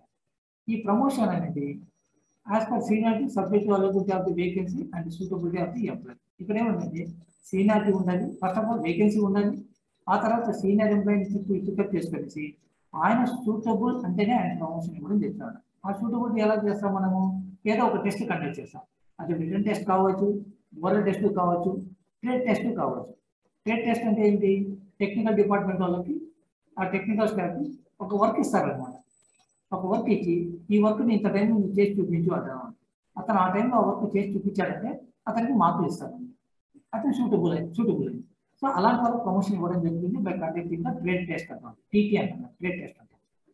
అదే వేరే హైయర్ పోస్టుల్లో కేవలం ఒక ట్రేడ్ టెస్ట్ ఉండదు, కేవలం రిటర్న్ ఎగ్జామినేషన్ ఉంటుంది. ఆ రిటర్న్ ఎగ్జామినేషన్లో వాళ్ళు మార్కులు తెచ్చుకొని పాస్ అయితే మినిమం ఇన్ని మార్క్స్ తెచ్చుకుంటే పాస్ అని ఉంటుంది. 60%, 50% ఉంటుంది. అన్ని మార్కులు తెచ్చుకొని పాస్ అయిన వాళ్ళకి సీనియారిటీ ప్రకారం ప్రమోషన్ ఇవ్వడం జరుగుతుంది అన్నమాట. కొన్ని కేటగిరీస్లో కేవలం మంచి మెరిట్లో పాస్ అయిన వాళ్ళకి మాత్రమే మనం ప్రమోషన్ ఇవ్వడం జరుగుతుంది, ఎల్డీసీ లాగా. సో ఇవి ప్రమోషన్స్. ఈ వర్క్ కూడా మనం పర్సనల్ డిపార్ట్మెంట్లో మనము చేయవలసి వస్తూ ఉంటుంది అన్నమాట. Then transfers. సో ఒకసారి అపాయింట్ అయిన తర్వాత ఎంప్లాయీ అక్కడే పనిచేసి రిటైర్ కావాలని నియమం అది ఏమీ లేదు. He can ask for the transfer to some other place. Suppose మనకి ఇక్కడ సౌత్ సెంట్రల్ రైల్వేలో, తెలంగాణ, ఆంధ్రప్రదేశ్లో మనము రిక్రూట్మెంట్ కోసం మనకి south central railway covering both Telangana and Andhra Pradesh. So ఇక్కడ మనం రిక్రూట్మెంట్ కండక్ట్ చేసిన తర్వాత క్యాండిడేట్ ఫ్రమ్ కర్ణాటక రావచ్చు, తమిళనాడు కూడా రావచ్చు, కేరళ నుంచి కూడా రావచ్చు, నార్త్ సైడ్ నుంచి ఏదైనా స్టేట్ నుంచి రావచ్చు అన్నమాట. సో ఇక్కడ వచ్చిన తర్వాత ఇక్కడ వర్క్ చేస్తుండగా అగైన్ అతను వాళ్ళ ప్రాంతానికి పోవాలని ట్రాన్స్ఫర్ పెట్టుకోవడానికి అవకాశం ఉంది. అక్కడ రైల్వేకి వెళ్ళాలని ట్రాన్స్ఫర్ పెట్టుకోవడానికి ఉంటుంది అన్నమాట. సో అలాంటి ట్రాన్స్ఫర్స్ కూడా మనం కన్సిడర్ చేయడానికి ఉంటుంది. ఈ ట్రాన్స్ఫర్స్ ఏమంటే ట్రాన్స్ఫర్ ఆన్ అడ్మినిస్ట్రేటివ్ గ్రౌండ్స్. కొన్ని సందర్భాల్లో అడ్మినిస్ట్రేషనే ఒక ఎంప్లాయీ ఒక ప్లేస్ నుంచి ఇంకో ప్లేస్కి ట్రాన్స్ఫర్ చేయడం జరుగుతుంది అన్నమాట. దాని కారణం ఏముంటుందంటే ఒక పోస్టులో కొన్ని సంవత్సరాల కన్నా ఎక్కువగా ఒక ఎంప్లాయీని పెట్టకూడదు అని ఒక రూల్ ఉంటుంది. 4 years కంప్లీట్ కాగానే ఆయన కంపల్సరీగా మనం ట్రాన్స్ఫర్ ఇవ్వాలి. సెన్సిటివ్ పోస్ట్ అని ఉంటుంది. సెన్సిటివ్ పోస్ట్ అంటే అక్కడ ఒక ఎంప్లాయీని ఎక్కువ కాలం పెడితే అతను ఆ ప్లేస్లో అతను తప్పులు చేయడానికి అవకాశం ఉంది అనే ఉద్దేశంతో ఆయన అక్కడి నుంచి వేరే స్టేషన్కి మార్చడానికి మార్చాలని ఒక రూల్ ఉందన్నమాట. So that administrative growth transfers అన్నమాట. కొన్ని సందర్భాల్లో ఏమవుతుందంటే ఇక్కడ ఉండే పోస్టులు తగ్గిపోయి వేరే స్టేషన్లో పోస్టులు పెంచడం జరుగుతుంది అన్నమాట. ఎప్పుడైతే ఇక్కడ పోస్టులు తగ్గిపోయినాయో ఇక్కడ పని ఉండదు ఇక్కడ. సో ఇక్కడ సర్ప్లస్ స్టాఫ్ అంటే ఎక్కువగా మిగిలిపోయిన స్టాఫ్ని వేరే స్టేషన్కి ట్రాన్స్ఫర్ చేయడం జరుగుతుంది. దాన్ని అడ్మినిస్ట్రేటివ్ గ్రోత్ మీద ట్రాన్స్ఫర్ చేసాము అని చెప్తాము. తర్వాత ట్రాన్స్ఫర్ ఆన్ రిక్వెస్ట్. ఇంతకుముందు చెప్పాను రిక్వెస్ట్ ట్రాన్స్ఫర్లో వెళ్ళొచ్చు. ఒక స్టేషన్ నుంచి ఇంకో స్టేషన్కి రిక్వెస్ట్ పెట్టుకోవచ్చు. వీలైతే ట్రాన్స్ఫర్ ఇవ్వచ్చు అడ్మినిస్ట్రేషన్. ఒక డివిజన్ నుంచి ఇంకో డివిజన్కి, ఒక రైల్వే నుంచి ఇంకో రైల్వేకి ట్రాన్స్ఫర్ పెట్టుకొని వెళ్ళచ్చు. That is called request transfer. తర్వాత మ్యూచువల్ ఎక్స్చేంజ్ మీద కూడా ట్రాన్స్ఫర్ ఇస్తుంది. మ్యూచువల్ ఎక్స్చేంజ్ అంటే ఇక్కడ సదర్న్ రైల్వేలో ఒక ఎంప్లాయీ పనిచేస్తుంటారు, సౌత్ సెంట్రల్ రైల్వేలో ఒక ఎంప్లాయీ పనిచేస్తుంటారు. సేమ్ డిపార్ట్మెంట్లో, సేమ్ కేటగిరీలో, సేమ్ గ్రేడ్లో పనిచేస్తూ ఉంటారు. సో అలాంటి వాళ్ళు మ్యూచువల్ ఎక్స్చేంజ్ తీసుకోవచ్చు. ఆయన ఇక్కడ వచ్చి ఈయన అక్కడ వెళ్ళచ్చు అనమాట. ఇక్కడ హీస్ ఫ్రమ్ తమిళనాడు కాబట్టి ఈ wants to go to Tamil Nadu. That person Tamil Nadu he belongs to Andhra Pradesh కాబట్టి ఈ come to Andhra Pradesh are Telangana. So అది చేసుకోవచ్చు. అది transfer on mutual exchange. But request transfer మాకు రిక్రూట్మెంట్ గ్రేడ్లోనే చేయడం జరుగుతుంది అన్నమాట. రిక్రూట్మెంట్ గ్రేడ్ ఇంటర్మీడియట్ గ్రేడ్లో చేయాలన్నమాట. సో ఎక్కడైతే డైరెక్ట్ రిక్రూట్మెంట్ ఎలిమెంట్ ఉంటుందో, ఎక్కడైతే రిక్రూట్మెంట్ ఇంత పర్సెంటేజ్ ఆర్ఆర్బి ఆర్ఆర్సీ చేయాలని ఉంటుందో అలాంటి గ్రేడ్లలోనే రిక్వెస్ట్ ట్రాన్స్ఫర్ని కన్సిడర్ చేస్తాం. ఈ మ్యూచువల్ ఎక్స్చేంజ్ అట్లా కాదు, ఏ గ్రేడ్లను కూడా మనం చేసుకోవచ్చు. తర్వాత ఇంకొక ఇంపార్టెంట్ థింగ్ ఏమంటే పనిష్మెంట్. దీని మనం DAR discipline and appeal rules అంటాం. డిసిప్లిన్ అండ్ అపీల్ రూల్స్ అంటాం. ఒక ఆర్గనైజేషన్లో ఉన్నప్పుడు మనకు డిసిప్లిన్ అనేది చాలా ముఖ్యం అన్నమాట. డిసిప్లిన్ లేకపోతే ఆ ఆర్గనైజేషన్లో వర్క్ జరగడం కష్టం ఉంది. సో ఎంప్లాయర్స్ డిసిప్లిన్గా పనిచేయాలి, చెప్పిండే పని చేయాలి, రూల్స్ ప్రకారం పనిచేయాలి, పర్ఫెక్ట్గా పనిచేయాలి. ఇవి నార్మల్గా మన కాంటాక్ట్ రూల్స్ ఉంటాయి. ఈ కాంటాక్ట్ రూల్స్ ప్రకారమే మనము పనిచేయాల్సి ఉంటుంది. మనకి రైల్వే సర్వీసెస్ కాంటాక్ట్ రూల్స్ అనేది ఒక రూల్స్ ఉంటాయి. అందులో మనం ఏ విధంగా ప్రవర్తించాలి అనేది అందులో చెప్పబడి ఉందన్నమాట. దానికి వ్యతిరేకంగా ఎవరైనా ఎంప్లాయీ ప్రవర్తిస్తే అతని మీద యాక్షన్ తీసుకోవడానికి అవకాశం ఉంటుంది, పనిష్మెంట్ ఇవ్వడానికి అవకాశం ఉంటుంది. పనిష్మెంట్ అంటే ఏమి? మమ్మల్ని తీసుకొని పోయి జైల్లో పెడతారా? కాదు. పనిష్మెంట్ అంటే ఇక్కడ ఏమంటే పెనాల్టీ అన్నమాట. పనిష్మెంట్ అంటే ఇక్కడ పెనాల్టీ. పెనాల్టీ అంటే క్యాష్ పెనాల్టీ కాదు. ఇక్కడ ఏమంటే మైనర్ పెనాల్టీస్, మేజర్ పెనాల్టీ అని రెండు ఉంటాయి. చిన్న చిన్న తప్పు చేసినప్పుడు చిన్న చిన్న పెనాల్టీస్ ఉంటాయి, పెద్ద తప్పు చేసినప్పుడు పెద్ద పనిష్మెంట్ ఉంటుంది అన్నమాట. ఈ మైనర్ పెనాల్టీస్లో ఏముంటాయి ఏముంటాయంటే మనకి ఏదో సెన్సర్ అంటే వార్నింగ్ ఇవ్వడము, లేకపోతే పాస్ అండ్ పీటీఓస్ రిటైల్ చేయడము. మనకి ఇచ్చే పాస్ అండ్ పీటీఓస్ ఉంటాయి, మనం ఇవ్వము, ఈ సంవత్సరం తప్పు చేశారు కాబట్టి ఈ సంవత్సరం మీకు పాస్ అండ్ పీటీఓలు రిటైల్ చేస్తున్నామంటే ఆ సంవత్సరానికి పాస్ అండ్ పీటీఓలు రావు. తర్వాత ఇంక్రిమెంట్ విత్హోల్డింగ్, ప్రతి సంవత్సరం ఇంక్రిమెంట్ ఇస్తాం కదా, ఆ ఇంక్రిమెంట్కి ఒక సంవత్సరం కాలం పాటు 6 నెలల పాటు రిటైల్ చేయడం అనమాట. సో ఇన్ టైంలో ఇవ్వకుండా ఆపి పెట్టడం, ఆ పీరియడ్ అయిన తర్వాత మరీ ఇవ్వడం అనమాట. సో దీనివల్ల ఎంప్లాయీకి మానిటరీ లాస్ అవుతుంది అనమాట. సో ఇది అతనికి పెనాల్టీ కింద వస్తుంది అనమాట. తప్పు చేసినందుకు అది పెనాల్టీ. తర్వాత పే రిడక్షన్, పే రిడ్యూస్ చేయొచ్చు ఆయనది. ఆ విధంగా గ్రేడ్ని రిడ్యూస్ చేయొచ్చు, అది మేజర్ పెనాల్టీ కింద వస్తుంది. గ్రేడ్ని రిడ్యూస్ చేయొచ్చు. ఇప్పుడు ఉన్నారు మీరు ఒక గ్రేడ్ నుంచి ఇంకో గ్రేడ్ ఇప్పుడు వచ్చినారు, ఇక్కడ ఏదైనా పెద్ద తప్పు చేస్తే మరి మిమ్మల్ని లోయర్ గ్రేడ్కి పెనాల్టీ కింద పనిష్మెంట్ కింద పంపించవచ్చు అనమాట. అది ఉంటుంది అనమాట. తర్వాత రిమూవల్, డిస్మిసల్, కంపల్సరీ రిటైర్మెంట్ కూడా ఉంటాయి. పెద్ద తప్పులు చేశారనుకోండి రిమూవ్ చేసుకోవచ్చు, remove from service, dismissal from service, compulsory retirement, ఇవి కూడా చేయొచ్చు అనమాట. ఇవన్నిటికీ ఏదన్నా అలాంటి వర్క్ చేయాలి అంటే అలాంటి వర్క్ అంతా ప్రాసెస్ చేయడం పర్సనల్ డిపార్ట్మెంట్ చెప్తుంది. అందులో బ్రాంచ్ ఆఫీసర్ ఈ వర్క్ చేస్తున్నప్పుడు గైడెన్స్ వర్క్ పర్సనల్ డిపార్ట్మెంట్ నుంచి తీసుకోవచ్చు అన్నమాట. వర్కింగ్ అవర్స్ జనరల్ గా చెప్పాలంటే మనకి రోజుకి ఎన్ని గంటలు పనిచేయాలి. కొన్ని కేటగిరీస్ ఎంప్లాయీస్ రోజుకి 6 గంటలు పనిచేయాలి. కొన్ని కేటగిరీస్ ఆఫ్ ఎంప్లాయీస్ అయితే రోజుకి 8 గంటలు పనిచేయాలి. కొంతమంది రోజు 12 గంటలు పనిచేయాల్సి వస్తుంది అన్నమాట. సో వాళ్ళే వారానికి 45 గంటలు, 48 గంటలు, 72 గంటలు పనిచేయాల్సి వస్తుంది. దీన్ని వర్కింగ్ అవర్స్, దీన్ని ఏమంటారంటే hours of employment and periodical rest అని సపరేట్ రూల్స్ ఉంది. ఇది చూసేది వచ్చేసి పర్సనల్ డిపార్ట్మెంట్ చూస్తూ ఉంటుంది. ఇన్ కన్సల్టేషన్ ఏది చేసినా కూడా in consultation with branch officer and accounts department, ఈ 3 కలిసి చేస్తాయి. ఏదైనా కూడా ఈ 3 కన్సల్ట్ బ్రాంచ్ ఆఫీసర్, ఎస్ఎల్టీ కానీ, ఎలక్ట్రికల్ కానీ, మెకానికల్ కానీ వాళ్ళు plus accounts department plus personal department, 3 కలిసి చేస్తాయి అనమాట. బట్ వర్క్ జనరేట్ అయ్యడము, వర్క్ ప్రాసెస్ అవ్వడం అంతా పర్సనల్ డిపార్ట్మెంట్ జరుగుతుంది అనమాట. సో 6 అవర్స్ డ్యూటీ ఎవరికి ఉంటుంది అంటే నార్మల్గా ఎక్కువగా స్ట్రెస్లో పనిచేస్తూ ఉంటారు. వాళ్ళకి ఎలా ఉంటుందంటే ఒక్కసారి డ్యూటీకి వచ్చి మాస్టర్లో సంతకం పెట్టిన తర్వాత ఇంకా వాళ్ళు ఎక్కడ బయటికి పోలేదు. ఈవెన్ టాయిలెట్ పోవాలన్నా కూడా వాళ్ళకి చాలా కష్టం అనమాట. అంటే వాళ్ళకి వదిలేసి వెళ్ళలేదు అనమాట, పని వదిలేసి వెళ్ళలేదు. అలాంటి వాళ్ళకి 6 అవర్స్. మనకి ఎగ్జాంపుల్ చెప్పుకోవాలంటే మనకి కంట్రోలర్స్ ఉంటారు. మీరు డివిజనల్ ఆఫీస్లో ట్రాఫిక్ కంట్రోలర్స్, సెక్షన్ కంట్రోలర్స్ అంటాం మనం. వాళ్ళ దగ్గర చూడండి మీరు, వాళ్ళు సెక్షన్ కంట్రోలర్స్ ఆ ఎయిర్ కండిషన్ రూమ్స్ కూర్చొని కంటిన్యూస్గా ట్రైన్ సర్వీసెస్ని మానిటర్ చేస్తూ ఉంటారు.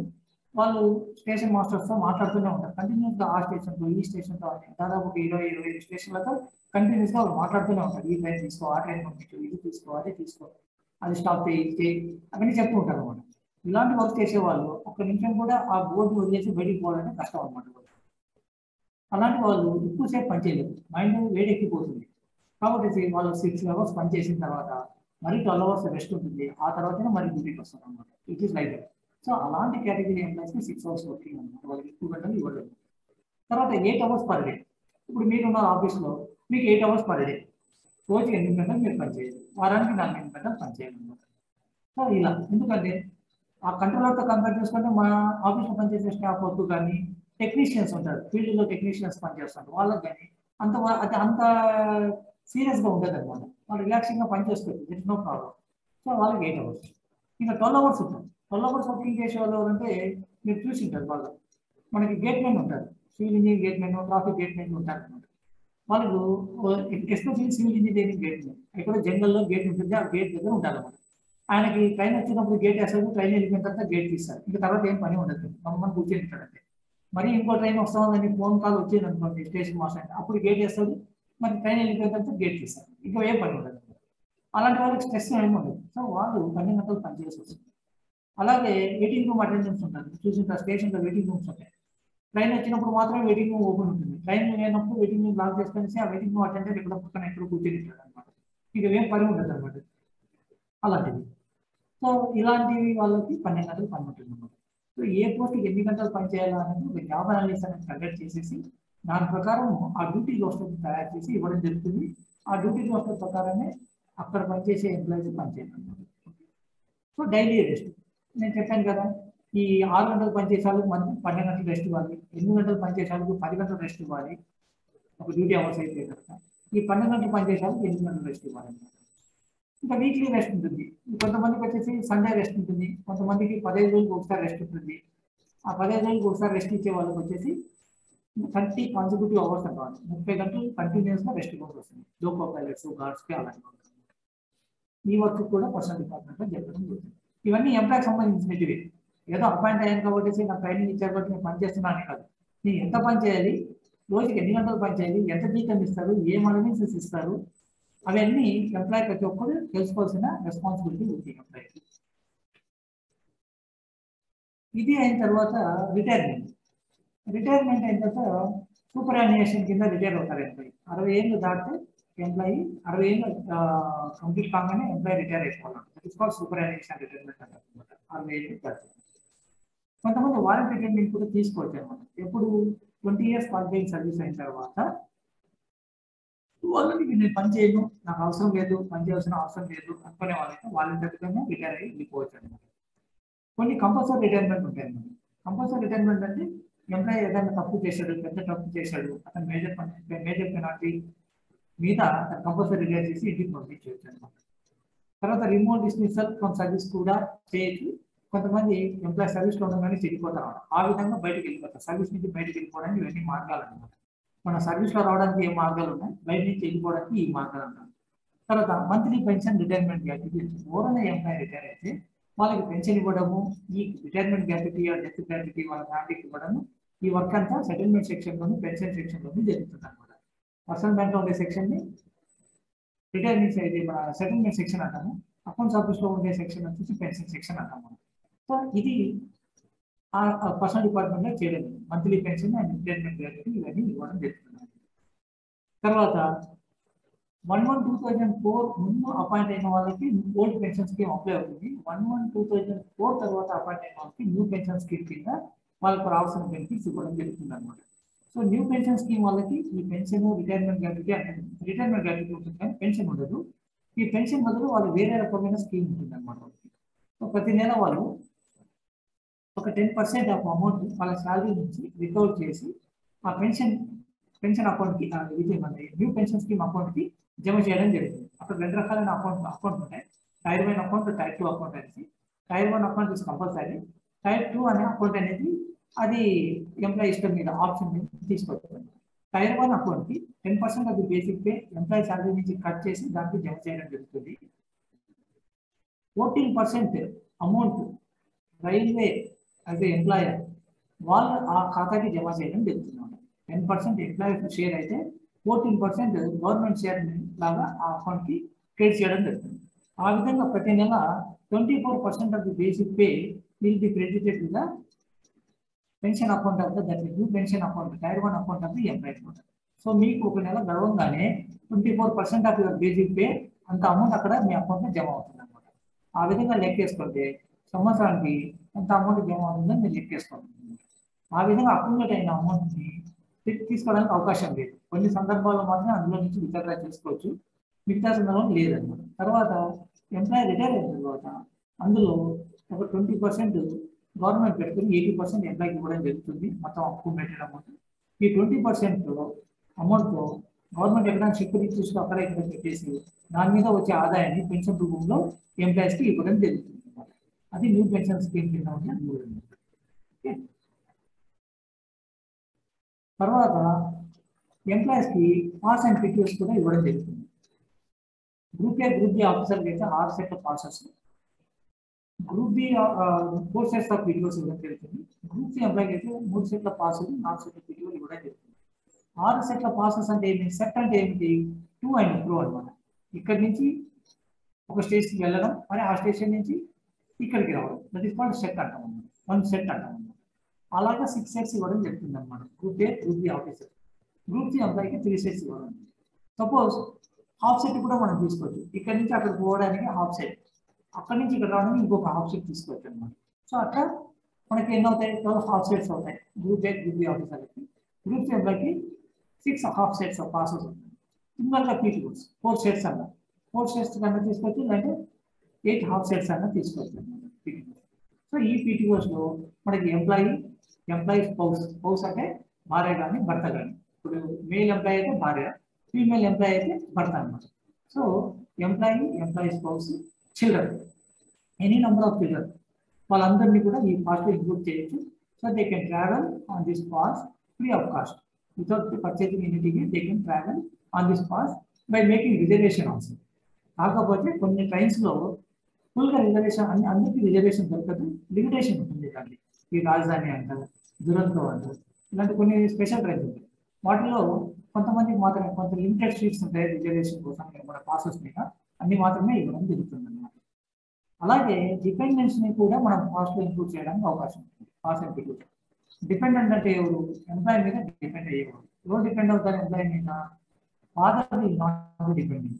ఫాదర్ ఎంప్లాయీ మీద డిపెండెంట్ ఎప్పుడు కాదు. ఫాదర్ ఆదాయం ఉన్నా లేకపోయినా ఫాదర్ ఎంప్లాయీ మీద డిపెండెంట్ గా మనం పాస్ రూల్స్ కింద తీసుకోవాలన్నమాట. అదే ఫాదర్ చనిపోయాడు, మదర్ ఉంది, ఆమె విడో అయితే ఆమె డిపెండెంట్ అవుతుంది. ఎంప్లాయీ పాస్లో పీటీఓలో ఆమె డిపెండెంట్ గా వస్తుంది అన్నమాట. అదేవిధంగా సిస్టర్స్ అండ్ బ్రదర్స్ ఒక సర్టెన్ ఏజ్ వరకు, వాళ్ళకి సిస్టర్స్ అండ్ బ్రదర్స్ ఆ ఏజ్ లిమిట్ దాటినంత వరకు, 35 years దాటినంత వరకు వాళ్ళు ఈ పాస్ అండ్ పీటీఓస్తో వాళ్ళని ఇంక్లూడ్ చేసుకోవచ్చు. ప్రొవైడెడ్ ఫాదర్ లేకపోతే. ఫాదర్ ఉన్నాడు అనుకోండి, ఈ సిస్టర్ అండ్ బ్రదర్స్ కూడా ఇతని దాంట్లో పాస్ కింద రావడం అన్నమాట. ఒకవేళ డిపెండెన్స్ ని కూడా పాస్ లో ఇంక్లూడ్ చేసుకుని పాస్ తీసుకోవాలనుకుంటే నంబర్ ఆఫ్ ప్యాసింజర్స్ 5 కన్నా ఎక్కువ ఇచ్చకూడదు అన్నమాట. సపోజ్ ఎంప్లాయీ తన భార్య ఒక 3 పిల్లలు ఉన్నారనుకోండి, మొత్తం 5 మంది అయిపోయారు ఆ ఫ్యామిలీలో. తర్వాత ఆయనకు ఒక విడో మదర్ ఉందనుకోండి, 6 మంది అయిపోయినారు. ఒక డిపెండెంట్ బ్రదర్, ఒక సిస్టర్ ఉన్నారనుకోండి, మొత్తం 8 మంది ఉన్నారు ఫ్యామిలీ.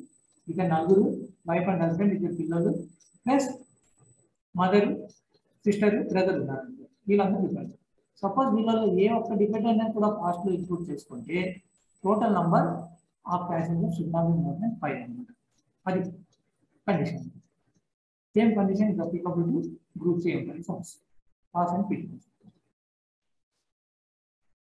ఇకపోతే లీవ్, ఎంప్లాయీకి లీవ్ ఉంటుంది. పే అండ్ అలవెన్సెస్తో పాటు మనం లీవ్ కూడా ఉంటుందండి. లీవ్ లేకపోతే మనము మన సొంత పనులు చేసుకోవడానికి మనకు లీవ్ కావాలి కదా, అందుకోసం లీవ్ ఉంటుంది. సో క్యాజువల్ లీవ్, మొట్టమొదటి casual leave. It is casual leave. దీనికి ఒక రికార్డ్ అనేది ఉండదు అనమాట. ఇది ఏ ఇయర్ ఆ ఇయర్ మాత్రమే అకౌంట్ తయారు చేసేసి క్లోజ్ చేసేస్తారు. ఇది నెక్స్ట్ ఇయర్కి క్యారీ ఫార్వర్డ్ అనేది ఉండదు అనమాట. ఎంప్లాయీస్ వర్కింగ్ ఇన్ అడ్మినిస్ట్రేటివ్ ఆఫీసర్కి ఇయర్లీ 8 days ఉంటుంది, ఇవ్వడం జరుగుతుంది అనమాట. అడ్మినిస్ట్రేటివ్ ఆఫీసర్ డివిజనల్ ఆఫీస్లో హెడ్ క్వార్టర్స్ ఆఫీస్లో పనిచేసి 8 days ఉంటుంది. ఎంప్లాయీస్ వారు వర్కింగ్ ఆన్ ఓపెన్ లైన్ అయితే వాళ్ళకి 10 days ఇవ్వడం జరుగుతుంది. ఓపెన్ లైన్లో పనిచేయడానికి 10 days. కారణం ఏమంటే ఎంప్లాయీస్ హాలిడేస్ వీళ్ళకి గవర్నమెంట్ హాలిడేస్ ఉంటాయి, మనకి మన క్లోజ్డ్ హాలిడేస్ ఉంటాయి. ఈ క్లోజ్డ్ హాలిడేస్ వీళ్ళు అవైల్ చేస్తారు కంపల్సరీగా, ఆఫీస్ ఉంటుంది కాబట్టి.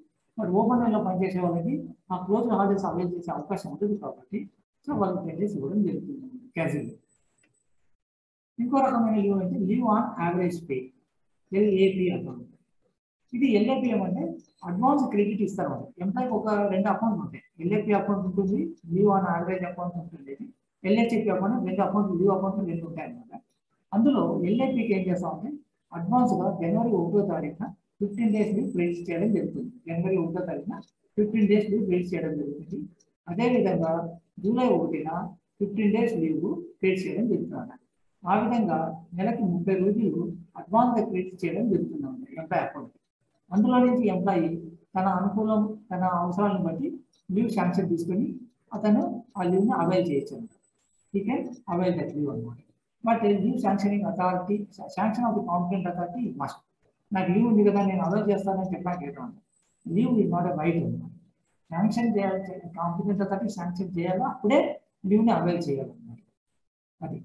సో 1 సంవత్సరంలో 30 రోజులు లీవ్ ఇస్తున్నాం. అందులో ఎంప్లాయీ లీవ్ రిప్లేస్ చేసుకోవచ్చు అప్లై చేసి శాంక్షన్ తీసుకొని. ఒకవేళ మిగిలిపోయిన లీవ్ని అది ల్యాబ్స్ కాదన్నమాట, నెక్స్ట్ ఇయర్కి క్యారీ ఫార్వర్డ్ అవుతుంది. నెక్స్ట్ ఇయర్కి క్యారీ ఫార్వర్డ్ అవుతుంది. ఆ నెక్స్ట్ ఇయర్ కూడా మరి 15 రోజులు మరి వాళ్ళకి క్రెడిట్ చేస్తే లీవ్ అకౌంట్కి అమౌంట్ పెరుగుతూ పోతుందంట, లీవ్ బ్యాలెన్స్ పెరుగుతూ పోతుంది. ఆ విధంగా పెరుగుతూ పోతూ ఎప్పుడైతే 300 రోజులకి రీచ్ అవుతుందో ఆ పైన మరి క్రెడిటింగ్ ఉండదు అన్నమాట. So maximum accumulation is 300 days అన్నమాట. సో 300 days కాగానే ఇంకా మరి 315 చేయడం ఉండదు, 315 330 చేయడం ఉండదు అనమాట. కాకపోతే ఆ 300 రీచ్ అయిన తర్వాత 15 డేస్ ఏదైనా క్రెడిట్ చేయాలంటే +15 అని చూపిస్తారు. 300 +15 అని చూపిస్తారు అనమాట. అంతే. మరి +30 +45 అని చూపించారు +15. So if employee wants to take leave, ఏదైనా లీవ్ తీసుకోవాలనుకుంటే మొదట ఈ +15లో నుంచి అతన్ని లీవ్ అవైల్ చేసుకోవాలి. ఆ తర్వాత ఈ 300 డేస్ నుంచి లీవ్ అవైల్ చేసుకోవాలి. సో 300 డేస్ మ్యాక్సిమం ప్లస్ ఒక 15 డేస్ ఎక్స్ట్రా కూడా ఆ జనవరి 1 జూలై 1 ఇవ్వడం జరుగుతుంది. ఫస్ట్ ఎంప్లాయీ 15 డేస్ ఎగ్జాస్ట్ చేసుకోవాలా, ముందు అది కంప్లీట్ చేసుకున్న తర్వాత then you can complete 300 days లీవ్లో నుంచి ఏదైనా లీవ్ అప్లై చేసుకునే అవకాశం ఉంది. Small doubt, sir. Sir, this 60 days LAP can be encashed in service. That is 10 days once in 2 years, sir. 10 days, yes. Okay. 20%, right? It is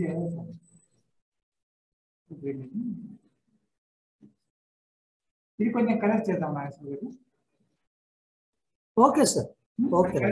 మీరు కొంచెం correct చేసేసండి మీ దగ్గర. Okay, I will correct the pick correct చేసేసండి. Right. So అది ఒకటి. తర్వాత maximum మనకి 180 రోజుల లీవ్ని అటెండెన్స్ శాంక్షన్ చేయొచ్చు అనమాట. ఏదో ఎంప్లాయీ కావాలి నాకు లీవ్ కావాలంటే 180 రోజుల్లోపు ఎల్ఏపీని శాంక్షన్ చేయడానికి అవకాశం అటెస్టేజ్. బియాండ్ దట్ అంటే లేదనమాట. 180 రోజులు మాత్రమే మనం శాంక్షన్ చేయగలం. ఆయన దగ్గర 300 రోజులు లీవ్ ఉన్నా కూడా 180 రోజులు మాత్రమే మనం అటెస్టేజ్ ఇవ్వగలం అనమాట. తర్వాత ఈ అకౌములేట్ అయిన లీవ్ని మనం ఎన్కాష్ చేసుకోవడానికి, ఎన్కాష్ అంటే లీవ్ అంటే మనకి ఏమి శాలరీతో సమానమే. సో దానికి సంబంధించిన అమౌంట్ని మనం ఎన్కాష్ చేసుకోవచ్చు అనమాట. 60 డేస్ ఎల్ఏపీ మనం ఎన్కాష్ చేసుకోవచ్చు సర్వీస్లో ఉన్నప్పుడు అనమాట. At the rate of 10 days. అక్కడ 20 డేస్ అని టైప్ అయింది, అది రాంగ్, అది కరెక్ట్ చేస్తారు ఇప్పుడు. అది 10 డేస్ వన్స్ ఇన్ 2 years అనమాట. 2 years అంటే ఎట్లా, అది బ్లాక్ ఇయర్. ఒక బ్లాక్ ఇయర్లో ఒక 10 డేస్ని మనము 6 times మనము ఎన్కాష్ చేసుకోవడానికి అవకాశం ఉంటుంది. So we have to encash. అప్పుడు దాని కండిషన్ ఏమంటే మనము లీవ్ అప్లై చేస్తున్నా అట్లీస్ట్ క్యాన్సిల్ లీవ్ అన్నా అప్లై చేసుకోవాలి, యాజ్ వెల్ యాజ్ మనము ఒక హాఫ్ సైట్ పాస్ అన్న P2 అన్న తీసుకుంటున్నాను అనమాట. అంటే ఎన్కాష్ ఎందుకంటే నేను ఎక్కడో బయటికి వెళ్తున్నాను, నాకు ఒక 10 రోజులు లీవ్ ఎన్కాష్ కావాలి అని అడగడం అనమాట. సో దానికోసం కండిషన్ ఏమంటే మనకు అట్లీస్ట్ ఒక హాఫ్ సైట్ పాస్ ఆ P2 తీసుకోవాలి, అట్లీస్ట్ ఒక హాఫ్ డే లీవ్ అన్న మనం అప్లై చేసుకుని ఉంటాం.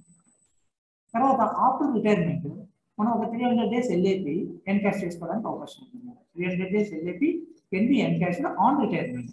ఈ రిటైర్మెంట్ అంటే సూపర్ అన్నేషన్ మీద కావచ్చు, వాలంటీ రిటైర్మెంట్ అయినా కావచ్చు అనమాట. సో ఈ 300 డేస్ లీవ్ని మనం ఎన్కాష్ చేసుకోవడానికి అవకాశం ఉంటుంది అనమాట. ఎప్పుడు ఆన్ రిటైర్మెంట్. ఒకవేళ కొంతమందికి 300 డేస్ లీవ్ ఉండకపోవచ్చు, బ్యాలెన్స్ 200 డేస్ ఉంటుంది. ఆ 200 డేస్ లీవ్ ఎన్కాష్ చేసుకుంటారు. బట్ ఇంకా 100 డేస్ లీవ్ ఎన్కాష్ చేసుకునే అవకాశం ఉన్నా కూడా పాపం అతని దగ్గర ఆ ఎల్ఏపీ ఉండదు. అలాంటి సందర్భాల్లో ఎల్హెచ్ఏపీని కూడా ఒక 100 డేస్ ఎన్కాష్ చేసుకోవడానికి అవకాశం ఉంది అనమాట. 300 డేస్ లేకపోతే ఎంత షార్ట్ ఫాల్ ఉందో ఆ షార్ట్ ఫాల్ అంత ఎల్హెచ్ఐపిని ఎన్కాష్ చేసుకోవడానికి అవకాశం ఉంటుంది. అలాగని ఎల్హెచ్ఐపిని ఎన్కాష్ చేసుకునే ప్రొవిజన్ లేదన్నమాట మన రూల్స్లో. LHIP encashment is permissible only when LAP is less than 300 days. అదే. Let us go to the leave on half average pay, LHAP. దీంట్లో చాలా ఉన్నాయి. ఎల్ఏపీలో చాలా ఎలాంటి సందర్భాల్లో ఏ విధంగా చేయాలా, క్యాల్కులేట్ చేయాలా చాలా ఉండేది. ఇప్పుడు మీరు ఇనిషియల్గా వచ్చారు కాబట్టి క్లరికల్ కాడికి ఇంత మొదట మీరు బేస్ నేర్చుకోండి. తర్వాత ఇంకా ఫ్యూచర్లో రిఫ్రెషర్ కోర్సెస్లో ఇంకా కొంచెం పెరుగుతుంది, ఇంకా ఎక్కువ మ్యాటర్ వస్తుంది మీకు. Leave on half average pay, LHAP. ఇది 1 జనవరికి 1 జూలైకి 10 రోజులు క్రెడిట్ ఇవ్వడం జరుగుతుంది అన్నమాట. అంటే సంవత్సరానికి 20 రోజులు ఇవ్వడం జరుగుతుంది. ఎల్ఏపీ 15 రోజులు ఇస్తాము. ఇది ఎల్హెచ్ఏపీ లీవ్ ఆన్ హాఫ్ యావరేజ్ 10 రోజులు ఇస్తాం. ఎల్ఏపీ తీసుకుంటే మనకు ఫుల్ శాలరీ వస్తుంది. అక్కడ ఫుల్ శాలరీ వస్తుంది. ఎల్ఏపీ తీసుకుంటే మనకు ఫుల్ శాలరీ వస్తుంది. బీ పీరియడ్లో ఫుల్ శాలరీ వస్తుంది. బట్ ఎల్హెచ్ఏపీ పీరియడ్లో మనకి హాఫ్ శాలరీ మాత్రమే ఇవ్వడం జరుగుతుంది అనమాట. That is called LHAP, leave on half average pay. So దీనికి అకామిడేషన్ లిమిట్ అంటూ లేదు. అందులో 300 డేస్ అకామిడేట్ చేసుకోవచ్చు ఎల్హెచ్ఏ, అంతకన్నా మించి చేయడానికి లేదు. బట్ ఎల్హెచ్ఏపీలో అలాంటి అకామిడేషన్ లిమిట్ లేదనమాట, ఎన్ని రోజులైనా తీసుకోవచ్చు అనమాట. సో ఇక్కడ LHCP చేద్దాం. The 24 months LHP can be sanctioned and LHP ఇది LHP. So 24 months LHP can be sanctioned in one spell అన్నమాట. సో అక్కడ 180 days LHP వన్ స్పెల్ లో శాంక్షన్ చేయొచ్చు LHP అయితే. LHP విషయానికి వస్తే 24 months LHP can be sanctioned in one spell అన్నమాట. Okay, LHP cannot be encashed either while in service or retirement. So service లో ఉండగా కానీ సర్వీస్ రిటైర్ అయిన తర్వాత కానీ LHPని ఎన్కాష్ చేసుకునే పరిస్థితి లేదు. కాకపోతే LHP షార్ట్ ఫాల్ ఉంటే టు దట్ ఎక్స్టెంట్ అంతవరకు ఎంత తక్కువ ఉందో ఎంత షార్ట్ ఫాల్ ఉందో అంతవరకు LHP ఎన్కాష్ చేసుకోవచ్చు.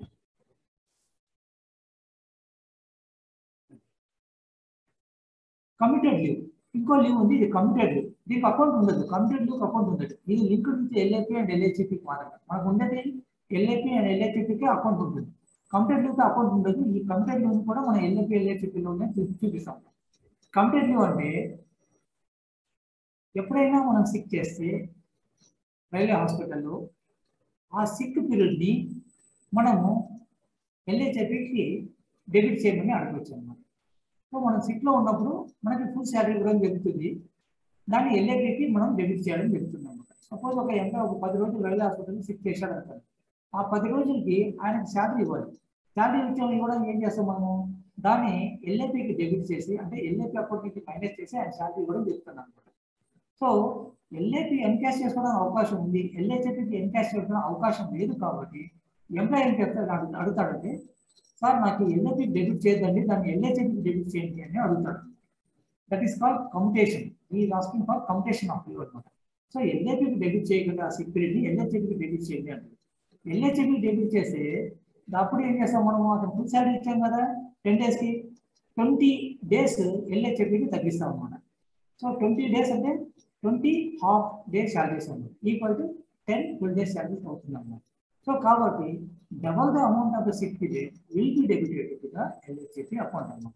That is called commuted leave.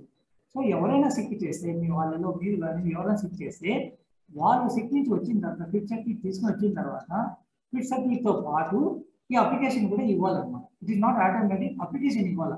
అదే నాకు వద్దు, నాకు LHP డెబిట్ చేయకండి, దీన్ని నాకు LHP డెబిట్ చేయండి, కమిట్ చేయండి అని అప్లికేషన్ ఇస్తే ఎంప్లాయీ రిక్వెస్ట్ మీదనే అది చేయడం జరుగుతుంది అన్నమాట. ఓకే, ఇంకోటి ఉంది లీవ్ వితౌట్ పే అని ఉంటుందండి. లీవ్ వితౌట్ పే, దీనికి సపరేట్ అకౌంట్ ఏమి ఉండదు అనమాట. లీవ్ వితౌట్ పే అంటే ఎట్లా ఉంటుందంటే, సపోజ్ ఎంప్లాయీ LHP తీసుకుందామన్నా ఆయన దగ్గర బ్యాలెన్స్ లేకపోయా, LHP తీసుకుందామన్నా ఆయన దగ్గర LHP బ్యాలెన్స్ లేదు. అలాంటి సందర్భంలో ఏం చేస్తాడు, అర్జెంట్ పని పడింది, యాబ్సెంట్లో వెళ్ళాలి. యాబ్సెంట్లో పోవాలంటే అది తప్పు, అది యాక్షన్ తీసుకోవాలి. అనాథ యాబ్సెన్స్ అనేది తప్పు. సో శాంక్షన్ తీసుకొని వెళ్ళాలి. శాంక్షన్ తీసుకుందామంటే LHP లేదు, LHP లేదు. అలాంటి టైంలో LWP శాంక్షన్ తీసుకోవచ్చు అనమాట. సో లీవ్ వితౌట్ పే, అయ్యా బాబు నాకు లీవ్ ఇవ్వండి వితౌట్ పే, జీతం లేకుండా నాకు లీవ్ ఇవ్వండి అనేసి అడిగి కాంప్లైంట్ అథారిటీతో శాంక్షన్ తీసుకొని ఎంప్లాయీ కెన్ గో. అప్పుడు దాన్ని అన్ఆథరైజ్డ్ యాబ్సెన్స్ అన్నారనమాట. అదే ఆథరైజ్డ్ యాబ్సెన్స్ కిందనే వస్తుంది. సో దీన్ని LHPకి LHP డెబిట్ చేయడం ఉండదు, ఎందుకంటే బ్యాలెన్స్ 0 ఉంది కాబట్టి. సో LWP అప్లై చేసి శాంక్షన్ తీసుకొని వెళ్ళచ్చు అనమాట. దీనికి ఇంకొక పేరు కూడా ఉంది LWP, ఎక్స్ట్రా ఆర్డినరీ లీవ్ అని, EOL అంటాం అనమాట. జనరల్గా దీన్ని EOL అంటాము, కొన్ని చోట్ల LWP అంటారు. అంతా కలిపి extra ordinary leave without pay, దాని ఫుల్ నేమ్ వచ్చేసి extra ordinary leave without pay. ఆ సగం అన్నా చెప్పొచ్చు, ఈ సగం అన్నా చెప్పొచ్చు, EOL అన్నా చెప్పొచ్చు, ఆ LWP అన్నా కూడా మనం చెప్పొచ్చు అనమాట. సో అది శాంక్షన్ తీసుకుని అయితే ఎంప్లాయీ శాలరీ ఇవ్వడం జరగదు, బట్ ఎంప్లాయీ ఆథరైజ్డ్ గానే వెళ్ళిపోవచ్చు. అతనికి అన్ఆథరైజ్డ్ యాక్షన్స్ అని డిసిప్లినరీ యాక్షన్ తీసుకునే ప్రసక్తి ఉంటుంది అనమాట. If LHP or LHP not available, అదే చెప్పాను కదా, EOL or LWP can be sanction on medical grounds or on personal work. ఇది కేవలం మెడికల్ గ్రౌండ్స్ మీదనే కాకుండా పర్సనల్ వర్క్స్ మీద కూడా తీసుకుంటుంది. Salary is not paid for EOL or LHP. This can be combined with LHP or LHP. So ఈ leave ని LHP and LHP కూడా కంబైన్ చేసుకోవచ్చు. అంటే ఎంప్లాయీకి LHP ఉంది, ఒక 10 days LHP ఉంది, ఒక 5 days LHP ఉంది. ఈ 15 days శాంక్షన్ తీసుకొని in continuation to that another కొన్ని రోజులు అవసరం ఉన్న రోజు వీ కెన్ టేక్ శాంక్షన్ కింద కాంప్లైంట్ అన్నమాట. మెటర్నిటీ లీవ్, ఇది మెటర్నిటీ లీవ్ అంటే ఈ లీవ్ కేవలం ఫీమేల్ ఎంప్లాయీస్ మాత్రమే ఇవ్వడం జరుగుతుంది. ఇది ఓన్లీ ఫర్ ఫీమేల్ ఎంప్లాయీస్కి. మాక్సిమం 108 days ఈ శాంక్షన్ అనమాట. 108 days మనం ఈ లీవ్ని శాంక్షన్ చేయడం జరుగుతుంది అనమాట. ఎప్పుడు ఫర్ డెలివరీ పర్పస్ అనమాట. ఇప్పుడు ఎంప్లాయీ ఇస్ ప్రెగ్నెంట్ అండ్ ఆమె డెలివరీ చేస్తాను అన్నప్పుడు 6 months ఇవ్వడం చెప్తాడు, అటుపక్క ఇటుపక్క అన్నమాట. సో అది 180 days అటు ఇవ్వడం అనమాట. ఫర్ మిస్క్యారేజ్ ఆర్ అబార్షన్కి 45 days ఈ ఎంటైర్ సర్వీస్ ఇవ్వడం జరుగుతుంది. కొన్ని సందర్భాల్లో అబార్షన్ జరగవచ్చు, మిస్క్యారేజ్ కూడా కావచ్చు. అలాంటి సందర్భాల్లో కూడా ఈ మెటర్నిటీ లీవ్ ఇవ్వడం జరుగుతుంది. ఎంటైర్ సర్వీస్ లో 45 days నుంచి చూసుకుంటాం. ఈ మెటర్నిటీ లీవ్ పీరియడ్కి సాలరీ ఇవ్వడం, ఫుల్ సాలరీ ఇవ్వడం జరుగుతుంది. ఈ మెటర్నిటీ లీవ్ ని ఎల్ఏపీకి ఎల్హెచ్ఏపీకి డెబిట్ చేయడం జరగదు అనమాట. ఏ ఎల్ఏపీ కానీ ఎల్ఏపీ నుంచి మైనస్ చేయరు. ఈ మెటర్నిటీ లీవ్ అనేది కేవలం సర్వీస్ విషయంలో మాత్రం ఎంటర్ చేసి పెడతారు. తర్వాత ఈ మెటర్నిటీ లీవ్ పీరియడ్కి ఫుల్ సాలరీ అండ్ అలవెన్సెస్ ఇవ్వడం జరుగుతుంది. ఇది ఓన్లీ ఫర్ ఫీమేల్ ఎంప్లాయీస్. ఈ మెటర్నిటీ లీవ్ తో పాటు దాని కంటిన్యూషన్ గా ఎల్ఏపీ అండ్ ఎల్హెచ్ఏపీ కూడా ఆ female employee can take sanction and అవి గురించి ఇది. మెటర్నిటీ లీవ్ అని ఉంటుంది. మెటర్నిటీ అంటే it is given only to the male employees. Male employees ఇవ్వడం జరుగుతుంది. ఎప్పుడైతే తన భార్య డెలివరీ అవుతుందో, డెలివరీ కావడానికి డెలివరీ అటుపక్క భార్యను చూసుకోవడానికి ఆయన ఒక 50 days లీవ్ ఇవ్వడం జరుగుతుంది. That is called maternity leave అనేది జరుగుతుంది. ఈ మెటర్నిటీ లీవ్ పీరియడ్ లో ఆయనకు ఫుల్ సాలరీ ఇవ్వడం జరుగుతుంది. ఈ మెటర్నిటీ లీవ్ కూడా డెలివరీ అయిన 135 days లోగా అతను అవైల్ చేసుకోవాలి. అవైల్ చేసుకోకపోతే అది ల్యాప్స్ అయిపోతుంది అనమాట. సో ఈ మెటర్నిటీ లీవ్ కానీ మెటర్నిటీ లీవ్ కానీ ఇవ్వడము కేవలం మొదటి అండ్ రెండో పిల్లలు, first child and second child మాత్రమే ఇవ్వడం జరుగుతుంది. చైల్డ్ కేర్ లీవ్ అని ఉంటుందండి. ఈ child care leave both male and female employees కూడా ఇవ్వడం జరుగుతుంది. Child care leave male employee అంటే సింగిల్ ఫాదర్, అంటే మదర్ ఉండదు పిల్లలకి, ఫాదర్ మాత్రమే ఉంటాడు. ఆ ఫాదర్ పిల్లలు చూసుకోవడానికి కూడా సిసిఎల్ ఇవ్వడం జరుగుతుంది. మెయిన్గా మన ఫీమేల్ ఎంప్లాయీస్ ఈ చైల్డ్ కేర్ లీవ్ ఎక్కువగా తీసుకుంటూ ఉంటారు. వీళ్ళకి మాక్సిమం 2 years అంటే 730 days ఈ ఎంటైర్ సర్వీస్ ఇవ్వడం జరుగుతుంది. ఫస్ట్ 2 children మాత్రమే ఈ చైల్డ్ కేర్ లీవ్ అనేది శాంక్షన్ చేయడం జరుగుతుంది అనమాట. ఈ పిల్లలు అప్ టు 18 years వచ్చేంత వరకు మాత్రమే ఫీమేల్ ఎంప్లాయీ కెన్ అవైల్ చేసి చైల్డ్ కేర్ లీవ్ అనమాట. So in case of disabled children అంటే handicapped children, mentally retarded children అంటే వాళ్ళకి 22 years వచ్చేంత వరకు ఈ సిసిఎల్ని ఇవ్వడం జరుగుతుంది అనమాట. సిసిఎల్ని కూడా శాంక్షన్ చేయడం అనేది ఎలా ఉంటుందంటే depending upon excellency of services అని. సో ఇది కంపల్సరీ కాదు, ఇచ్చే తీరాల మెటర్నిటీ లీవ్లలో కంపల్సరీ కాదనమాట. మనకి ఆఫీస్లో పొజిషన్ని చూసుకొనేసి ఇవ్వగలిగితే ఎంత ఇవ్వగలగమో అంత ఇవ్వడం జరుగుతుంది అన్నమాట. అది ఉంటుంది. దీన్ని కూడా శాంక్షన్ తీసుకొని అవైల్ చేసుకోవాలి. ఏదో లీవ్ అప్లికేషన్ ఇచ్చి వెళ్ళిపోవడం కాదనమాట. లీవ్ అప్లికేషన్ ఇవ్వాలి, కాంప్లైంట్ అతనికి శాంక్షన్ చేయాలి, ఆ తర్వాతనే వెళ్ళాల్సి వస్తుంది. ఇది ఎందుకు ఇస్తున్నారంటే చైల్డ్ కేర్ లీవ్ అంటే పిల్లలని చూసుకోవడానికి అనమాట. Taking care of the children as well as వాళ్ళు సిక్ లో ఉన్నప్పుడు వాళ్ళని చూసుకోవడానికి. తర్వాత వాళ్ళకి ఏదైనా ఎగ్జామ్స్ అంటే ఆ ఎగ్జామ్స్ లో ఆ పిల్లల పక్కన ఉండేసి వాళ్ళకి మంచి పేరు చూసి పిల్లల్ని ఎగ్జామ్ పంపించడానికి తల్లి ఉండాలనేసి, ఆ కొన్ని సందర్భాలు సింగిల్ ఫాదర్ అయితే తల్లి ఉండాలనేసి ఈ సిసిఎల్ అనేది ఇవ్వడం జరుగుతుంది. సో ఇది కూడా మనకి ఈ లీవ్ శాంక్షన్ ఇదంతా కూడా మనకి leave section of personal department లో చేయడం జరుగుతుంది అనమాట. అక్కడ ఒక లీవ్ చార్ట్ అనేది మెయింటైన్ చేస్తూ ఉంటుంది. ప్రతి ఒక్క ఎంప్లాయ్ ఒక లీవ్ చార్ట్ ఉంటుంది, సర్వీస్ స్టేషన్ ఉంటుంది, ఒక లీవ్ చార్ట్ ఉంటుంది అనమాట. ఈ లీవ్ చార్ట్ లో ఇది కంపల్సరీగా ఇది పోస్టింగ్ జరుగుతూ ఉంటుంది అనమాట. ఎవ్రీ మంత్ అటెండెన్స్ రిజిస్టర్ రాగానే, మస్టర్ రోల్స్ రాగానే అందులో ఎంప్లాయ్ ఏ డేస్ లో లీవ్ తీసుకున్నారో అదంతా మనం ఫీడ్ చేస్తాము కన్సల్ట్ మనకి ప్రోగ్రామ్ లో. ఆ ప్రకారంగా వచ్చేసి అవన్నీ అక్కడ డెబిట్ అవుతూ పోతా ఉంటాయి, బ్యాలెన్స్ చూపిస్తూ పోతా ఉంటుంది అనమాట. It's very very important thing. తర్వాత ప్రతి సంవత్సరము సర్వీస్ రిజిస్టర్ని రివ్యూ చేసి సర్టిఫై చేయాలన్నమాట. వెరిఫికేషన్ ఆఫ్ సర్వీస్ రికార్డ్ అనమాట. అది personal department officials as well as account department officials కూర్చొని కలిసి కంబైన్గా ఆ సర్వీస్ రికార్డ్ని కంప్లీట్గా వెరిఫై చేసి పోస్టింగ్స్ అన్ని కరెక్ట్గా జరిగాయా, ఇంక్రిమెంట్స్ కరెక్ట్గా ఇచ్చారా లేదా, యాక్షన్ పిటిషన్ పోస్ట్ చేశారా లేదా, లీవ్ పీరియడ్ కరెక్ట్గా పోస్ట్ చేశారా లేదా, బ్యాలెన్సెస్ కరెక్ట్గా చూపించారా లేదా, అవన్నీ వెరిఫై చేసి వాళ్ళు సర్టిఫై చేయాలన్నమాట. ఇలా సర్టిఫై చేస్తూ ఉంటే ఎంప్లాయీ రిటైర్మెంట్ స్టేజ్లో ఎంప్లాయీ చనిపోగానో ఇమ్మీడియట్గా అతను సెటిల్మెంట్ డ్యూస్ని అరేంజ్ చేయడానికి అవకాశం ఉంటుంది. సర్వీసు, క్వాలిఫైడ్ సర్వీసు తెలుసుకోవాలంటే ఎవ్రీ ఇయర్ మనం ఆ సర్టిఫికేషన్ మనం చేసుకుంటూ ఉండాలంటే వెరిఫై చేయాలి, సర్టిఫై చేస్తూ ఉండాలన్నమాట. అప్పుడు ఈజీ అయిపోతుంది వర్క్. లేదు 30 ఏళ్ళ తర్వాత నేను సర్వీస్ రిజిస్టర్ తీసుకొని వెరిఫై చేయడం మొదలు పెడతామంటే 30 ఏళ్ళ సర్వీస్ రికార్డ్ని వెరిఫై చేయడం అంటే ఇది నాకు వెరీ డిఫికల్ట్. ఎందుకంటే లీవ్ చార్ట్స్ అవి ఇవి మనకి రెడీగా అవైలబిలిటీ ఉండకపోవచ్చు ఒకసారి కొన్ని సందర్భాలు. It's very difficult. రెక్టిఫై చేయడం ఫ్రమ్ బ్యాక్ చేయడం కూడా చాలా డిఫికల్ట్ థింగ్ అనమాట. కాబట్టి every year personal department and account department officials supervisors అనమాట వాళ్ళు కూర్చొని వెరిఫై చేసి అందులో ఒక ఎంట్రీ చేయాలి sir verify and found correct అని ఇవ్వాల్సి వస్తుంది. సో ఎంప్లాయ్ రిటైర్ అయిన తర్వాత ఏం ఇస్తాము అంటే ఓల్డ్ పెన్షన్ స్కీమ్ కింద పెన్షన్ అనేది ఇస్తాము. ఈ పెన్షన్ వచ్చేసి మంత్లీ ఇచ్చే అమౌంట్ అనమాట. మనం శాలరీ సర్వీస్ ఉన్నంత శాలరీ ఇస్తాం. మనము రిటైర్ అయిన తర్వాత ఎంప్లాయ్కి పెన్షన్ అనేది ఇవ్వడం జరుగుతుంది. ఎంత ఇస్తాం పెన్షన్ అంటే 50% of the pay drawn by the employee at the time of retirement. At the time of retirement అతని బేసిక్ పే ఏముందో అందులో 50% will be the his pension అనమాట. సపోజ్ రిటైర్మెంట్ టైంలో అతని బేసిక్ పే 50,000 రూపీస్ అనుకోండి. 50,000 రూపీస్. ఆ 50,000 రూపీస్లో 50% అంటే 25,000 రూపీస్ అవుతుంది. ఈ 25,000 rupees will be his pension. ఆ పెన్షన్ అతనికి ఆయన చనిపోయేంత వరకు ఆయనకి ఇస్తూనే ఉంటారు అనమాట. తర్వాత ఒక 80 ఇయర్స్ వచ్చిన తర్వాత 83 ఇయర్స్ వచ్చిన తర్వాత 90 ఇయర్స్ వచ్చిన తర్వాత కాస్త పెంచుతూ పోవడం జరుగుతుంది ఉంటారు. 10%, 20%, 30%, 40%, 50%. 100 ఇయర్స్ దాటిన తర్వాత 100 ఇయర్స్ దాటిన తర్వాత ఆ పెన్షన్ డబల్ అయిపోతుంది అనమాట. So that is it is pension అన్నమాట. ఇది ఎంప్లాయ్కి ఇచ్చే పెన్షన్. ఇది ఎంప్లాయీ సర్వీస్ నుంచి రిటైర్ అయిన తర్వాత కానీ ఎంప్లాయీ సర్వీస్లో ఉండగా చనిపోతే ఫ్యామిలీ పెన్షన్ ఇవ్వడం జరుగుతుంది. ఫ్యామిలీకి పెన్షన్ ఇవ్వడం that is called family pension. So ఇది పెన్షన్ 50% ఇస్తాము. దీనికి minimum 10 years qualified service is required. So ఒక ఎంప్లాయీకి మనం పెన్షన్ ఇవ్వాలంటే minimum 10 years qualified service is required అన్న. క్వాలిఫైడ్ సర్వీస్ ఏంటంటే మనకి టోటల్ సర్వీస్ నుంచి నాన్ క్వాలిఫైడ్ సర్వీస్ ని మైనస్ చేస్తే వచ్చేదే qualified service. What is total service? Date of appointment నుంచి డేట్ ఆఫ్ రిటైర్మెంట్ వరకు ఆ date of quitting the service వరకు ఎన్ని సంవత్సరాలు పనిచేశాడు, ఎన్ని నెలలు పనిచేశాడు అని చెప్పడమే టోటల్ సర్వీస్ అన్నమాట. అందులో నుంచి నాన్ క్వాలిఫైడ్ సర్వీస్ తీసేది. నాన్ క్వాలిఫైడ్ సర్వీస్ అంటే another absent period, strike period, డయాస్టాన్ పీరియడ్, తర్వాత సస్పెన్షన్ పీరియడ్ ఇవన్నీ మైనస్ చేస్తే వచ్చేదే ప్యూర్గా క్వాలిఫైడ్ సర్వీస్ అవుతుంది. సో ఇది 10 ఇయర్స్ తగ్గుతుంది. అప్పుడే ఈ పెన్షన్ కూడా పెరుగుతుంది.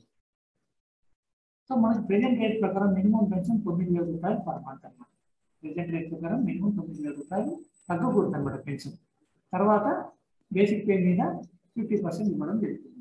Okay, that is pension. దీంట్లో ఫ్యామిలీ పెన్షన్ అనేది జరుగుతుంది. Family pension will be given to the wife of the employee. If the employee male employee, if the employee female employee, ఆమె చనిపోయింది సర్వీస్లో ఉండగానో రిటైర్ అయిన తర్వాత ఆమె చనిపోతే ఆమెకు వచ్చే పెన్షన్ని తన భర్తకి ఇవ్వడం జరుగుతుంది అన్నమాట. That is called family pension. ఎంత ఇస్తారు అంటే 30% ఆఫ్ ది పే ఇవ్వడం జరుగుతుంది అన్నమాట. పెన్షన్ అయితే 50%, ఫ్యామిలీ పెన్షన్ అయితే 30% of the pay will be given to the person. That is called family pension అన్నమాట. ఓకే, ఈ పెన్షన్ మీద డిఆర్ఎస్ రిలీఫ్ అని ఇవ్వడం జరుగుతుంది అన్నమాట. మనం సర్వీస్లో ఉన్నప్పుడు బేసిక్ పే మీద డిఏ ఇస్తామని చెప్పాం కదా, అదేవిధంగా సేమ్ రేట్ పెన్షన్ మీద కూడా ఇవ్వడం జరుగుతుంది. దాన్ని డిఆర్ఎస్ రిలీఫ్ అంటాం, డిఆర్ అంటాం. దాన్ని డిఆర్ అంటాం. ఈ డిఆర్ ఫ్యామిలీ పెన్షన్ మీద కూడా ఇవ్వడం జరుగుతుంది అన్నమాట. ఎప్పుడైతే ఈ డిఏ పెరుగుతుందో డిఆర్ కూడా ఆటోమేటిక్గా డిఆర్ కూడా పెంచుతారు, అదే రేట్తో పెంచుతారు. అది ఫ్యామిలీ పెన్షన్ మీద కూడా ఇవ్వడం జరుగుతుంది. తర్వాత గ్రాట్యుటీ అంటే ఏమంటే గ్రాట్యుటీ చెప్పడానికి మనం ఎవరన్నా మనకి ఏదన్నా సర్వీస్ చేసినప్పుడు వాళ్ళకి మేము థ్యాంక్స్ చెప్తాం కదా, మనం గ్రాట్యుటీ చూపిస్తాం అన్నమాట. దానికోసం ఇచ్చేదే ఇది అన్నమాట గ్రాట్యుటీ. సో రైల్వేకి ఇన్ని సంవత్సరాలు మేము సిన్సియర్గా హానెస్ట్గా కష్టపడి పనిచేసినందు వల్ల రైల్వే మనకి ఇచ్చే అమౌంట్ని గ్రాట్యుటీ అంటాం. అది లంసమ్ అమౌంట్, పెద్ద అమౌంట్ అనమాట. ఆ అమౌంట్ రైల్వే మనకి ఇస్తుంది అనమాట రిటైర్ అయిన తర్వాత. సో ఆ అమౌంట్ ఏంటి అంటే ఎంత ఇస్తారు అంటే 1,600 times of the basic pay plus DA subject to maximum 20 lakhs rupees. So మన బేసిక్ పే ప్లస్ డిఏ ఉంటుంది రిటైర్ అయ్యే డేట్ నాటికి ఆ దాని మీద 1,600 టైమ్స్ ఇవ్వడం జరిగింది. అమౌంట్ ఇది given to us as this amount subject to maximum 20 lakhs, subject to maximum 20 lakhs. It is 1,600 times of the basic pay. Okay, ఇందులో అవసరం. సో ఇది కాకుండా లీవ్ ఎన్కాష్మెంట్ తీసుకోవడం జరుగుతుంది. మనకు ఒక ప్రావిడెంట్ ఫండ్ ఉంటుంది. ఆ ప్రావిడెంట్ ఫండ్ ఎంత బ్యాలెన్స్ ఉంటే అది ఇవ్వడం ఉంటుంది. తర్వాత ఒక గ్రూప్ ఇన్సూరెన్స్ స్కీమ్ అనేది ఉంటుంది మనకి. గ్రూప్ ఇన్సూరెన్స్ స్కీమ్ అందులో అకౌంటెడ్ అమౌంట్ ఏముంది దాని మీద ఇంట్రెస్ట్ అది ఇవ్వడం జరుగుతుంది. ఇవన్నీ రిటైర్ అయిన తర్వాత ఇవ్వడం జరుగుతుంది. Coming to the staff welfare. So ఇది కూడా పర్సనల్ డిపార్ట్మెంట్లో ఒక పెద్ద వింగ్ అనమాట. వెల్ఫేర్ సెక్షన్ అనేది ఒక పెద్ద వింగ్ అనమాట. సో స్టాఫ్ వెల్ఫేర్ చూడడానికి ఏమేమి చేస్తుంది మన రైల్వే ఎంప్లాయీస్కి రైల్వే అడ్మినిస్ట్రేషన్ ఏమేమి చేస్తుంది వెల్ఫేర్ యాక్టివిటీస్ కింద అంటే railway institutes and clubs provide చేస్తున్నాం. మనకి రైల్వే ఇన్స్టిట్యూట్స్ ఉంటాయి పెద్ద పెద్ద స్టేషన్స్లో, ఎక్కడైతే ఎక్కువ మంది ఎంప్లాయీస్ పనిచేస్తున్నారో ఆ చోట రైల్వే ఇన్స్టిట్యూట్స్ ఉంటాయి. మనకి రైల్వే బిజినెస్లో ఒక బిల్డింగ్ ఉంటుంది, ఫర్నిచర్ ఉంటుంది, ఎలక్ట్రిసిటీ, వాటరు, తర్వాత అదర్ ఫెసిలిటీస్, టాయిలెట్ ఫెసిలిటీస్ పెట్టు తర్వాత ఆ ఇన్స్టిట్యూట్లో మన రిక్రియేషన్ కోసం జిమ్ కానివ్వండి, లేదంటే ఏదైనా స్పోర్ట్స్ యాక్టివిటీస్ కోసం, ఇండోర్ గేమ్స్ కోసం, అవుట్డోర్ గేమ్స్ కోసం అవి, తర్వాత రైల్వే ఎంప్లాయీస్ ఉల్లాసం కోసం, వినోదం కోసం డ్రామాలు, తర్వాత ఏదో కల్చరల్ నైట్స్ అవన్నీ ఆర్గనైజ్ చేస్తాం. దానికి స్టాఫ్ బెనిఫిట్ నుంచి కొంచెం అమౌంట్ ఇవ్వడం జరుగుతుంది అన్నమాట. స్టాఫ్ బెనిఫిట్ ఫండ్ అనేది ఒకటి ఉంటుంది మన రైల్వేలో. ఆ స్టాఫ్ బెనిఫిట్ నుంచి సగం అమౌంట్ తీసేసి రైల్వే ఇన్స్టిట్యూట్స్కి, క్లబ్స్కి ఎవ్రీ ఇయర్ ఇవ్వడం జరుగుతుంది. ఆ amount plus every railway employee నుంచి రైల్వే ఇన్స్టిట్యూట్ కానీ క్లబ్స్ కానీ సగం amount they take as subscription అనమాట. ఆ అమౌంట్తో వీళ్ళు అక్కడ యాక్టివిటీస్ని రన్ చేస్తూ ఉంటారు. ఇది రన్ చేయడానికి రైల్వే ఇన్స్టిట్యూట్లో కానీ క్లబ్స్లో కానీ ఎంప్లాయీస్ అసోసియేషన్ ఉంటుంది అనమాట. ఎలక్షన్స్ కండక్ట్ చేస్తారు, దానికి ఒక చైర్మన్ ఉంటారు. చైర్మన్ రైల్వే ఆఫీసులో ఉంటారు, సీనియర్ డివిజన్లో ఎవరో చైర్మన్ ఉంటారు. తర్వాత సెక్రటరీ, జాయింట్ సెక్రటరీ, తర్వాత ట్రెజరర్, వీళ్ళందరూ ఉంటారు అనమాట. అక్కడ అందరూ రైల్వే ఎంప్లాయీస్ అనమాట. ఆఫీసర్లు అని కాదు, మన రైల్వే ఎంప్లాయీ ఆ స్టేషన్లో పనిచేసే ఆ రైల్వే ఇన్స్టిట్యూట్లో మెంబర్సే వాళ్ళని ఎలక్ట్ చేసుకొని ఎవ్రీ ఇయర్ ఎలక్షన్ చేసుకుంటారు. ఆ ఇయర్లో వాళ్ళు ప్రోగ్రామ్ చేసేసి ఈ డబ్బులు ఖర్చు చేయడం జరుగుతుంది. సో ఇట్ ఈస్ రిప్లేషన్. సో మార్నింగ్ నుంచి ఈవినింగ్ నుంచి ఉద్యోగం చేసిన తర్వాత సాయంకాలం పూట విత్ ఫ్యామిలీతో employees can go to the institution club. అక్కడ ఇండోర్ గేమ్స్, అవుట్డోర్ గేమ్స్ అవన్నీ they can play, they can relax, they can conduct. అది వెల్ఫేర్ యాక్టివిటీకి వస్తుంది. Schools and colleges. సో మన రైల్వే ఎంప్లాయీస్ కోసం స్కూల్స్ అండ్ కాలేజెస్ కూడా మనం కట్టాము. ముందు రీజనల్ లాంగ్వేజ్లో కూడా స్కూల్స్ ఉంటుంది, గ్రాడ్యుయేట్ అవన్నీ మనం సెంటర్ చేసేసి కొన్ని ఇంగ్లీష్ మీడియం స్కూల్స్ పెట్టుకోవడానికి. సో మనకి ప్యాటర్న్స్ తగ్గుతా ఉంది. మన రైల్వే ఎంప్లాయీస్ మన రైల్వే పిల్లలని బయట స్కూల్లో జాయిన్ చేయించడం వల్ల మనకి స్కూల్స్లో మనకి స్టూడెంట్స్ ఎంత తగ్గుతా ఉంది. యాక్చువల్గా చెప్పాలంటే బయట స్కూల్స్ కన్నా మన స్కూల్కి ఉన్న ఇన్ఫ్రాస్ట్రక్చర్ బయట స్కూల్స్లో ఉంటుంది, ప్రైవేట్ స్కూల్స్లో ఉంటుంది. మనకు చాలా ఇన్ఫ్రాస్ట్రక్చర్ ఉంటుంది. మన దగ్గర టీచర్స్ కూడా హైలీ క్వాలిఫైడ్ టీచర్స్, ఏదో ఒక బీఈడీ చేసి వచ్చింది టీచర్స్ కాదు. వీళ్ళు ప్రమోషన్ కోసం వీళ్ళు డాక్టరేట్ కూడా చేస్తారు మన టీచర్స్. అలాంటి టీచర్ దగ్గర మన పిల్లలు చదువుకున్నారంటే నిజంగా మంచి నాలెడ్జ్ వస్తుంది. అలాంటి స్కూల్లో ఈ స్కూల్స్ కూడా రైల్వే నడుపుతుంది. మన ప్రిన్సెస్ కూడా ఉంటుంది, పెద్ద ప్లే గ్రౌండ్ ఉంటుంది. మనకి దాంట్లో బడ్జెట్లో ఎవ్రీ ఇయర్ వచ్చేసి స్టాఫ్ బెనిఫిట్ ఫండ్ నుంచి అక్కడ లైబ్రరీ కోసం కానీ, లేకపోతే స్పోర్ట్స్ యాక్టివిటీస్ కానీ, స్కౌట్స్ అండ్ గైడ్స్ యాక్టివిటీస్ కానీ చాలా డబ్బు ఖర్చు చేస్తుంది అన్నమాట. మనం యూటిలైజ్ చేసుకోవాలి railway employees. Staff benefit fund చెప్పాం. స్టాఫ్ బెనిఫిట్ ఫండ్ అనేది ఒక ఫండ్ ఉంటుంది. ఈ ఫండ్లో వచ్చేసి మనకి అన్పేడ్ వేజెస్ ఉంటుంది. మనకి ఎంప్లాయీస్కి పేమెంట్ పే చేయకుండా ఎంప్లాయీ ఎప్పుడో వెళ్ళిపోతాడో, యాక్సిడెంట్ వెళ్ళిపోతాడో, రాడు, అతను ఏదో డ్యూస్ ఉంటుంది, బోనస్ ఉంటుంది, ఆయనకి లేదా శాలరీ ఉంటుంది, ఇస్తామంటే అతను ఉండడు. సో ఈ అమౌంట్ వచ్చేసి మనము స్టాఫ్ బెనిఫిట్ కింద మార్చుకుంటాం. తర్వాత బడ్జెట్ నుంచి కూడా కొంచెం అమౌంట్ తీసి స్టాఫ్ బెనిఫిట్ ఇచ్చేసి ఈ అమౌంట్ని మనము వెల్ఫేర్ యాక్టివిటీస్ కూడా యూజ్ చేసుకోవడం జరుగుతుంది అనమాట. రీజనల్ లెవెల్లో కానీ హాలిడే క్యాంప్స్ కూడా ఆర్గనైజ్ చేస్తుంది రైల్వే ఎంప్లాయీస్ కోసం. మీరు చూసింటారు ఎంప్లాయీస్ హాలిడేస్ క్యాంప్స్ అని, చిల్డ్రన్ హాలిడేస్ క్యాంప్స్ అని. తర్వాత ఈ మధ్య ఫారిన్ కంట్రీస్ కూడా పోతున్నారు హాలిడే క్యాంప్స్తో. వేరే పక్కన వేరే దేశాలు కూడా మనం తీసుకెళ్తున్నారు. కొంతమంది సెలెక్ట్ చేసుకొని ఫిజికల్ హ్యాండిక్యాప్డ్ ఎంప్లాయీస్ని, కొంతమంది ఒక్క క్యాంప్ మీద కేవలం లేడీ ఎంప్లాయీస్, ఫీమేల్ ఎంప్లాయీస్ మాత్రం ఒక క్యాంపు. ఆ తర్వాత those people who are going to retire shortly అలాంటి వాళ్ళని గ్రూప్ చేసి వాళ్ళని హాలిడే క్యాంప్స్కి తీసుకొని జరుగుతుంది అనమాట. సో వాటికి కూడా రైల్వే అమౌంట్ స్పెండ్ చేస్తుంది. వాళ్ళు ఏమంటే కన్సర్న్ పాసెస్ వచ్చేసి వాళ్ళే తీసుకోవాల్సి వస్తుంది, ఎంప్లాయీ వాళ్ళు పాసెస్ తీసుకోవాలి. బట్ వాళ్ళ తిండి తిప్పల మొత్తం దాని ఖర్చు అంతా రైల్వేనే బేర్ చేస్తున్నారు. తర్వాత చిల్డ్రన్ హాలిడే క్యాంప్స్ చెప్పాను. స్పోర్ట్స్ అండ్ కల్చరల్ యాక్టివిటీస్ అంటే so every year sports activities, cultural activities ఆ డివిజన్స్లో కండక్ట్ చేస్తూ ఉంటారు. దానికి కావాల్సిన ఖర్చులన్నీ కూడా రైల్వేనే బేర్ చేస్తుంది. అదే అనమాట మన ఎంప్లాయీస్ కోసం. తర్వాత railway hospitals and health units, ఇది వెరీ వెరీ ఇంపార్టెంట్ థింగ్ అనమాట. రైల్వే హాస్పిటల్స్ ఉన్నాయి, హెల్త్ యూనిట్స్ ఉన్నాయి. అంతా మనకి ప్రైవేట్ హాస్పిటల్స్తో సమానంగా railway hospitals and health units మనకి ఆ లెవెల్ డెవలప్ అవుతుంది. ఆల్ ఎక్విప్మెంట్స్ అవి ఇవి ఉన్నాయన్నమాట, మెడిసిన్స్ ఉన్నాయి. చాలా అమౌంట్ విల్ స్పెండ్. మనకి మీరు అకౌంట్స్ వాళ్ళు కదా, మీరు ఒకసారి బడ్జెట్ తీసి చూడండి. మీరు మనకి medical side how much amount railway spending for its railway employees and families అనేది మీకు తెలుస్తుంది. How much amount we're spending. Costly medicines కూడా మనము ఇస్తున్నాం కదా, మంచి ట్రీట్మెంట్ దొరుకుతుంది. ఒకవేళ ఇక్కడ మనకి కుదరడం లేదు అంటే ఇది ప్రైవేట్ హాస్పిటల్ కూడా రెఫర్ చేయడం జరుగుతుంది. ఎంటైర్ బిల్ ఇది బోర్డు మీద రైల్వేస్ ఉంది. In case of emergency employee private హాస్పిటల్లో ట్రీట్మెంట్ తీసుకుంటే లేదా హార్ట్ అటాక్ ఇంకేదో ఎమర్జెన్సీ వచ్చినప్పుడు ఆ అమౌంట్ కూడా రియంబర్స్మెంట్ చేయడం జరుగుతుంది. సో చాలా బడ్జెట్ స్పెండ్ చేస్తున్నాం మనం రైల్వే వెల్ఫేర్ యాక్టివిటీ. మనం అనుకుంటాం మనం ఏమి ఇస్తున్నాం రైల్వే అనుకుంటాం. ఇవన్నీ లెక్క కడితే మన జీవితాలు చాలా తెలియజేయడానికి కనబడుతుంది. ఇవన్నీ ఫెసిలిటీస్ అనమాట, బయట ఉండదు ఈ facilities mostly. Railway quarters. So railway quarters మనం ప్రొవైడ్ చేయడం వల్ల రైల్వేకి బెనిఫిట్, ఎంప్లాయీకి బెనిఫిట్. రైల్వేకి ఏ విధంగా బెనిఫిట్ అంటే ఎంప్లాయీ దగ్గరలో ఉంటుంది, ఎక్కడైతే పనిచేస్తుందో దగ్గరలో ఉంటుంది కాబట్టి అక్కడ వచ్చిపోవడానికి పెద్ద కష్టం ఉంటుంది. సో ఎంప్లాయీ కూడా అదే అనమాట. రైల్వే కాలేజీలో ఉంటే ఆల్ ఫెసిలిటీస్ ఉంటుంది, వాటర్ ప్రాబ్లం ఉంటుంది, ఎలక్ట్రిసిటీ ప్రాబ్లం ఉంటుంది, సెక్యూరిటీ ప్రాబ్లం ఉంటుంది, గార్డెనింగ్ ఉంటుంది, క్లీనింగ్నెస్ ఉంటుంది. ఏ ప్రాబ్లం వచ్చినా కూడా ఒక ఫోన్ కాల్ చేస్తే డిపార్ట్మెంటల్ ఎంప్లాయీస్ రెక్టిఫై చేసి వెళ్తా ఉంటారు.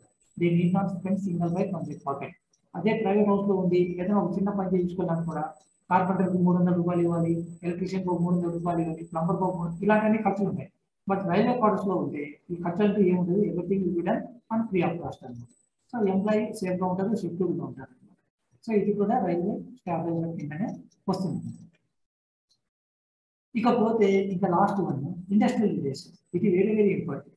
లేబర్ తో ఇండస్ట్రియల్ రిలేషన్ అంటే ఏమంటే మనకి అడ్మినిస్ట్రేషన్ అండ్ ఎంప్లాయీస్ ఉంటుంది. మనం లేబర్ అనే వర్డ్ యూజ్ చేయాలి ఇక్కడ. లేబర్ యూనియన్స్ అంటాం కానీ మనం ఎంప్లాయీస్ యూనియన్స్ అనమాట. ఇది ఇక్కడ administration is there, management is there, as well as employees are there అనమాట. So both together they will participate in the management అనమాట. Both managers as well as employees together they participate in the management.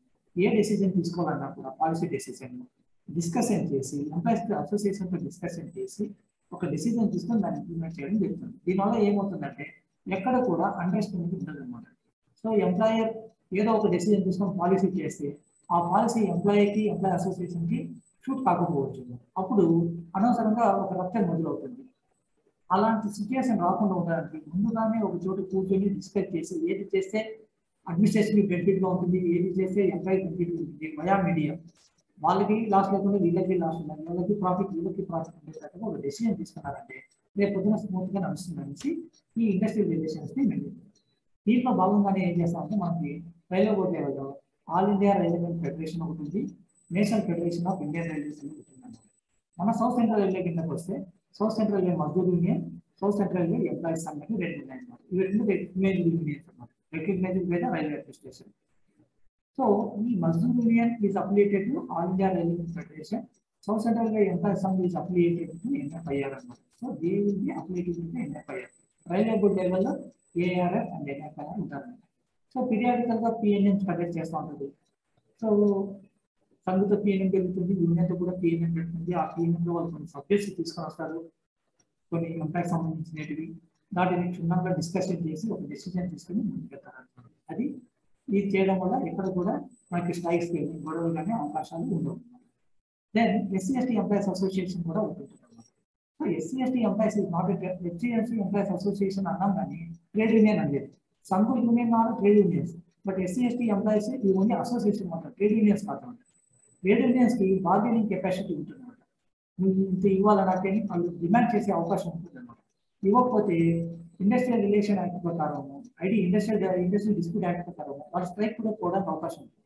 But SC ST association, ఈ OBC association we cannot go for strike అన్నమాట. ఇది only an association. వాళ్ళు periodical గా formal meeting conduct చేసుకుంటారు అన్నమాట. Division level కానీ formal meeting, not PNM meeting. ఆ formal meeting లో వాళ్ళు కొన్ని సబ్జెక్ట్స్ తీసుకొని వస్తారు ఎంప్లాయీకి సంబంధించినవి. QT for SC ST employees and QT for OBC employees. So వాళ్ళ సమస్యల్ని అడ్మినిస్ట్రేషన్ సానుకూలంగా పరిశీలించి వాళ్ళకు కావాల్సినట్లుగా చేయడానికి అవకాశం ఉంటుంది అన్నమాట. సో ఎస్సీ/ఎస్టీ అసోసియేషన్ ఉంటుంది, ఓబీసీ అసోసియేషన్ కూడా ఉంటుంది. తర్వాత మేము పిఎన్ఎస్ కూడా కండక్ట్ చేస్తాం. పిఎన్ఎం డివిజన్ లెవెల్ కండక్ట్ చేయడం జరుగుతుంది. తర్వాత హెడ్ క్వార్టర్స్ లెవెల్ కూడా పిఎన్ఎస్ కండక్ట్ చేయడం జరుగుతుంది. ఆ విధంగా చేయడం వల్ల ఏమవుతుందంటే ఎంప్లాయీస్ అసోసియేషన్ అంటే ఎంప్లాయీ తరఫున వచ్చే ఎంప్లాయీతో ఎన్నుకోబడిన లీడర్స్ అన్నమాట.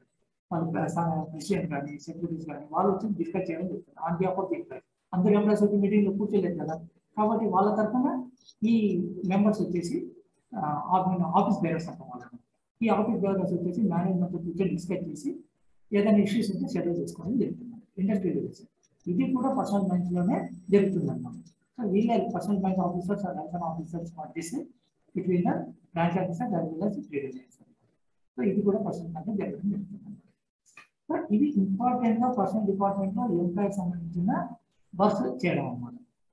సో ఇప్పుడు మీకు బేస్ గా ఒక స్టేజ్ తెలిసిపోయింది, ఏ దాంట్లో ఏమేమి చేస్తారు, పర్సనల్ డిపార్ట్మెంట్ ఏమేమి వర్క్ నడుస్తారు.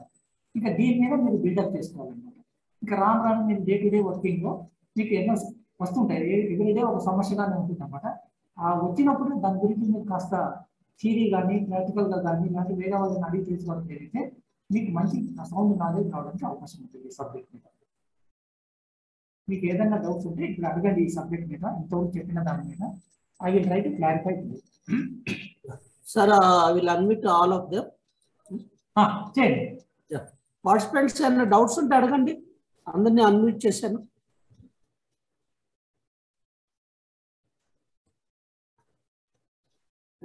ఫీడ్బ్యాక్ కూడా సబ్మిట్ చేయండి.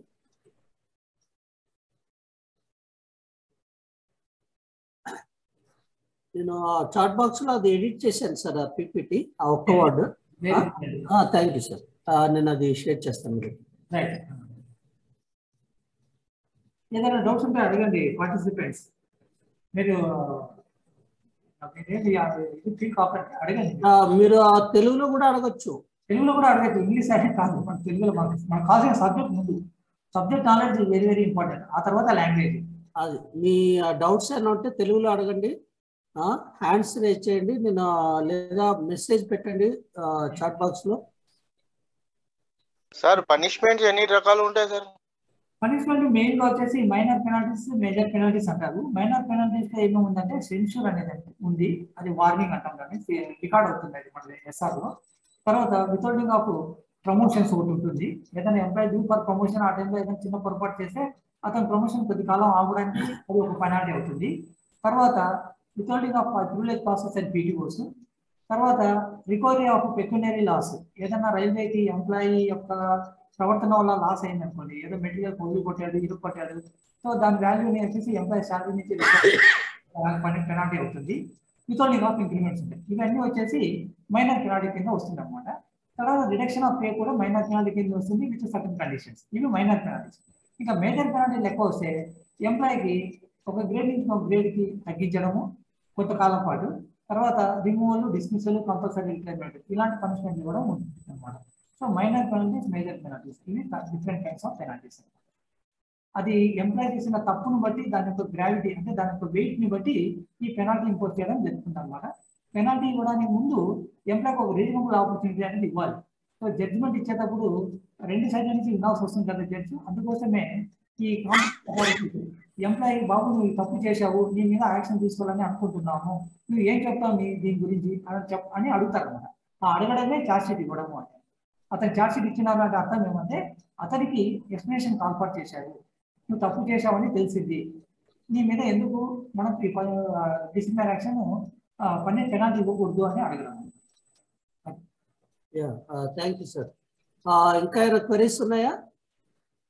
ఏమైనా డౌట్స్ ఉంటే అడగండి sir. One more question sir.